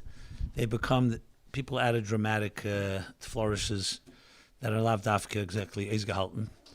And I try to be very, very precise because it's credibility. For me, if something is said that's not so this, then it quite puts in question everything you say. So I always tell people who are exaggerating or for dramatic effect that maybe you may get a lot of hits and attention right now and get people, oh, wow. But at the end of the day, long term, it's not accurate. So this Simchas Torah Mem Zayin, I've heard of people, Chozer versions of it. And I'll tell you exactly what I saw and heard. And I had the schus to write the Hanocha. You could check it out. The Hanocha is, I think, quite well done. I try to capture it's not just the Rebbe's words. Remember, the Sichos is also printed now, look at the Sichos. But there, I don't want to use the word drier. It's definitely more academic. It doesn't have the whole emotions. So basically, as you know, Simchas Torah was always a very, very, I mentioned before, it was the Rebbe's personal farbrengen. The only farbrengen the Rebbe was mechadish. None of the Rebbeim farbrengen before hakofis. They have, you have the Rebbe Rashab spoke a few times, but the farbrengen before Leil hakofis we saw it as like the Rebbe's ushpiz Simchas Torah. Anyway, it was always biurim anataresa, always talk about atzmus, all the deepest sichos and atzmus and bchira. There's a lot of them in those farbrengens. The Rebbe would go through the psukim. But what was unique in Mem Zayin, the Rebbe said that since he speaks on a Rashi every Shabbos, there's only one Rashi he never has a chance to speak about, which is Pasha Bracha, because it's never Shabbos. Simchas Torah is always when you read it. Even when Simchas Torah is Friday, you read it on Friday. Bereshis is read on Shabbos. So the Rebbe said, since it's Simchas Torah, we're going to talk on the Rashi. And he chose the last Rashi, Yeshakeicha Sheshivarto, on the Ene Kol Yisrael. And I'm not going to go through the whole Sikha, but Bekitza, the Rebbe asked a whole bunch of questions. Why would Rashi be Messiahim, the whole Torah, with a negative Shvirus Haluchas? And what's Yeshakeiach? Remember the Rebbe said, Mefast. It's Ene from the Tzemes. Chamisha Dvorim, the worst things that happen to the Jewish people is Shvirus Haluchas. And Shekeicha, Sheshivarta. And that's what we have to remember, Moshe, that he broke the Luchas, Le'ene Kol Yisrael. I mean, there are a bunch of questions like that. And, you could see that I was very, very verkocht in it. He asked the questions, and then the Rebbe started answering. And this was Simchas Torah. Remember, Simchas Torah is also very upbeat. It's a Simchas Torah of the Welt. And the Rebbe, right from the beginning, you could see he was very emotional. And he started speaking and saying, "Was is a Rebbe?" I remember he said, "Moshe Rabbeinu." That Rashi is bothered. The Ine Kol Yisrael means something has to be the highest thing. Le'esis chol ha'esis chol ha'mefsim, Yitzias Mitzrayim, Kriyas Yamsuf, Matan Torah. Okay, Moshe is Moshe, so it's great things that he did, but is that the greatest? And Moshe Rashi is looking, what would be the ultimate greatness of a Nasi? That's what he's bothered by. So the greatest thing he did of all was not the Giluyim that he did, that he broke the Luchas. And why did he break the Luchas? Like Rashi says in Parsha Kisisa, it was like the Ksuba. It was the Kriyas HaKsuba. He tore up the Ksuba. This way he can come back to Hashem and say, yeah, they heard La Yilacha L'kim Acherim. They built a Chet Egel, but they never signed, basically. They never received the Shtar. They never received the Luchas. So by breaking the Luchas, he essentially was preparing his defense for the Eden. The Rebbe said, "Das is Anosi." And the Rebbe started crying at this point. I mean, in the Hanoch, I wrote every place where I felt the Rebbe, I remember the Rebbe was crying and how he cried. Some places uncontrollable. Imamish couldn't even hear the Rebbe's words. And das is Anosi. I remember he said, "As Mesa Nefesh, nicht nur sein Guf, nur seine Neshama." Because it's a Torah. Luchis. It's a Luchis. Luchis is Shenis. Even a Sefer Torah falls, God forbid, by mistake. We know what kind of big thing. And this is not just a Sefer Torah. It's a Luchis, and not by mistake. It's deliberate. I remember that I was saying, this is Torah Hashem. And that's what he breaks. So because because Eden are more important than anything, and he was going to show the Eibishter that you cannot destroy the Eden. That was the Einei Kol Yisrael. That was the gist of it. It's hard for me to capture. I mean, I have to chazer it with the ganze Chazara, but the Rebbe was. I remember, he was crying, and it was it was the whole mood. It was quite noisy, by the way. A lot of people never even heard the Sikha properly, but I heard it very clearly, and it was very, very prominent, and it was unbelievable.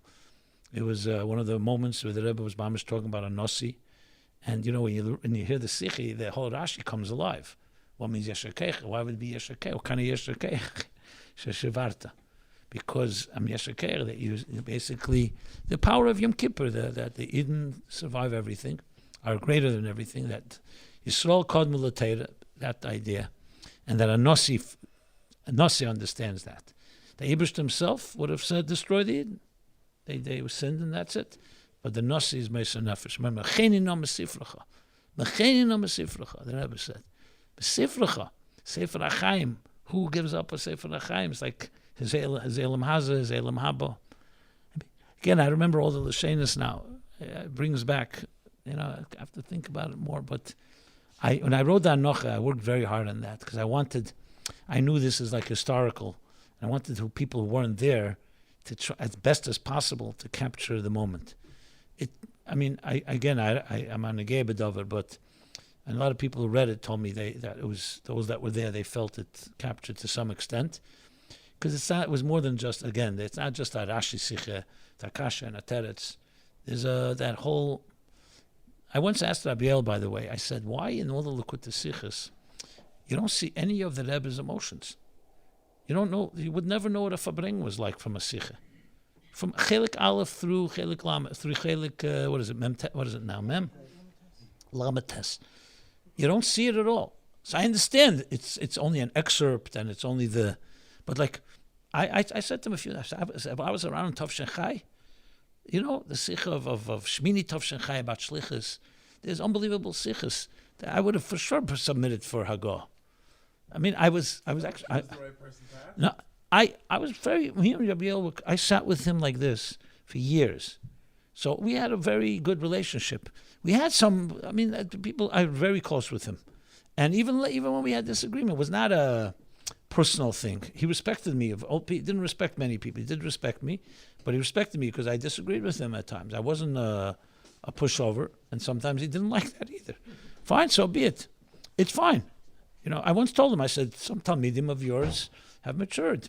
You should be proud. We've become adults. G'diyim naset yoshim. You should be, salheva selam elah. That's the ultimate of a talmid, no? You should become. Anyway, I mean, till this day, I asked him b'kavona, because, Rabbi Yoel, as I said, tremendous derech. I learned a lot from him. I didn't learn emotional intelligence from him, let's put it that way. But intellectual intelligence, yes. Because he did it, because he wrote those sichos. And I wanted, and it's not he doesn't have a hergish. Anyone knows Rabbi Yoel farbrengen beautifully, tremendous hergish, negine, chusha negine. He wasn't just a maskil. But for some reason, when it came to writing, everything was translated to much more academic language. But personally, you ever sit with Rabbi Yoel farbrengen, was extremely a bal hergish. He was a bil bal hergish. But I think it was more, the regish was more him, was not what he taught.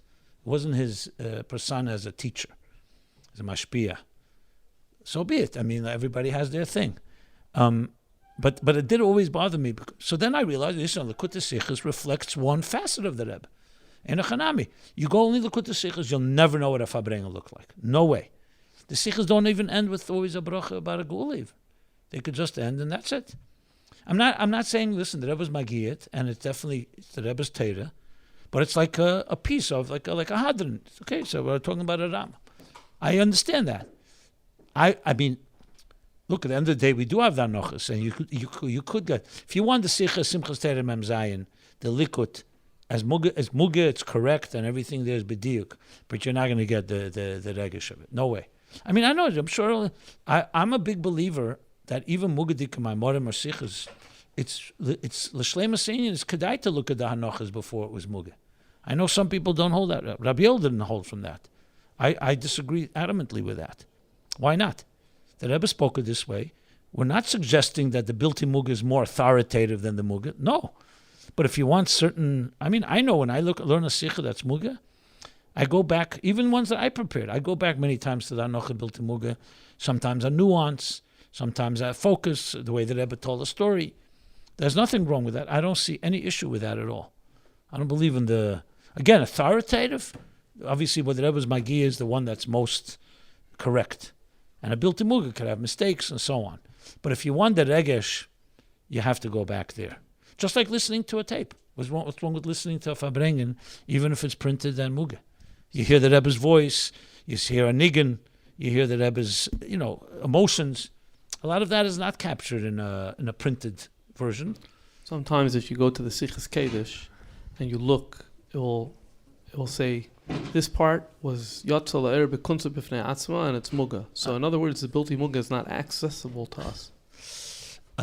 Well, first of all, even there's probably Hanochas that just didn't make it to that book. So it probably exists.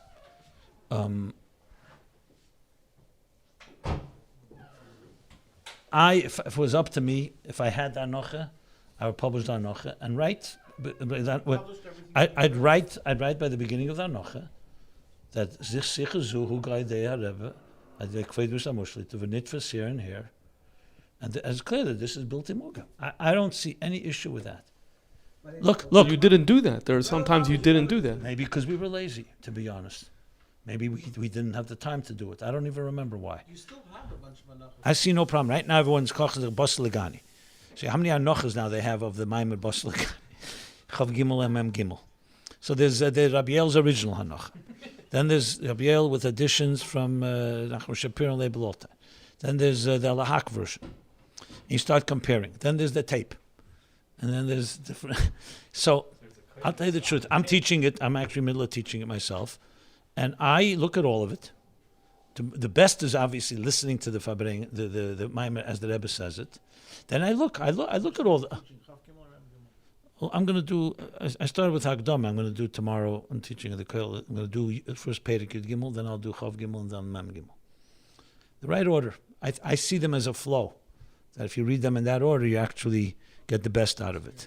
But you can't really understand Chav Gimel if you don't understand the pre-הקפות Gimel. People think you can just jump. No, you have to. Chav Gimel is a beard, and so I'm looking at that all. I looked at just today. I was looking at the Lahag version versus Rabbi Yoel's original. So Yesh B'zeh Mashem B'zeh. Lahag did do certain things are a little more spelled out, but Rabbi Yoel's is a little more bediuk in certain places. So I go back to the tape. And I see the tape. Yeah, I know I'm a Meniach myself, so I could see why someone would have, because they're working with the same original, but sometimes the Rebbe didn't spell something out. I'll give you an example. That in the pre-הקפות Gimel it says, "Eilumas ein sof lifnei atzimtzum." So I pointed out in all these groups, what does that mean? Where do you see such a law? Eilumas ein sof lifnei atzimtzum. It's Eilumas ein sof lifnei atzilus. And when you look at the Maimer in Tafresh Pei, which is the Yisod of Bas Legani, it says lifnei atzilus. So everybody's commenting. So I went to the Chav Gimel Maimer, and Taka the Rebbe never says lifnei atzimtzum. He says Eilumas ein sof, and actually he compares it to Ak, which is la'achar atzimtzum. The Rebbe. So it's almost a taz the muchach in pre-הקפות Gimel, because everything seems to we don't have expression. It says ein mesinas mokum le'elamis klal lifnei atzimtzum. What means eilumas? So there is atzilus, the klolos lifnei atzimtzum. Anyway, you could push it, but so no one's going to take a chrayis because it's not from a ksaviat kedush postel legani. It's from a hamaitik, so it could be an error. But here's an example. So then I looked in the Lahak Anocha. They wrote eilumas ein sof lifnei atzimtzum, but the Rebbe didn't say that. They just copied what it says in pre-הקפות Gimel. Yoel did not, because the Rebbe never said it, and he chapped, so he didn't add that. But they didn't realize, they just wrote from pre-הקפות Gimel. So that's a small... Yeah, but the Rebbe in Chav Gimel never said that lashon. He says eilumas ein sof. He never says lifnei atzimtzum.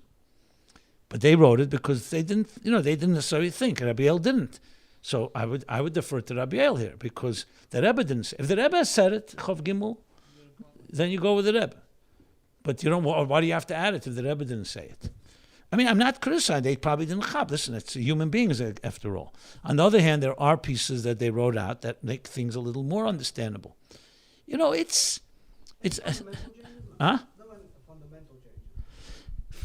No, but these things like this is Elamus is that fundamental? Depends. If you're a real medayik in Chassidus, it's fundamental. Is it fundamental? I haven't seen anything I would say is too different Havana in the Maimer. No, I don't think it's that extent.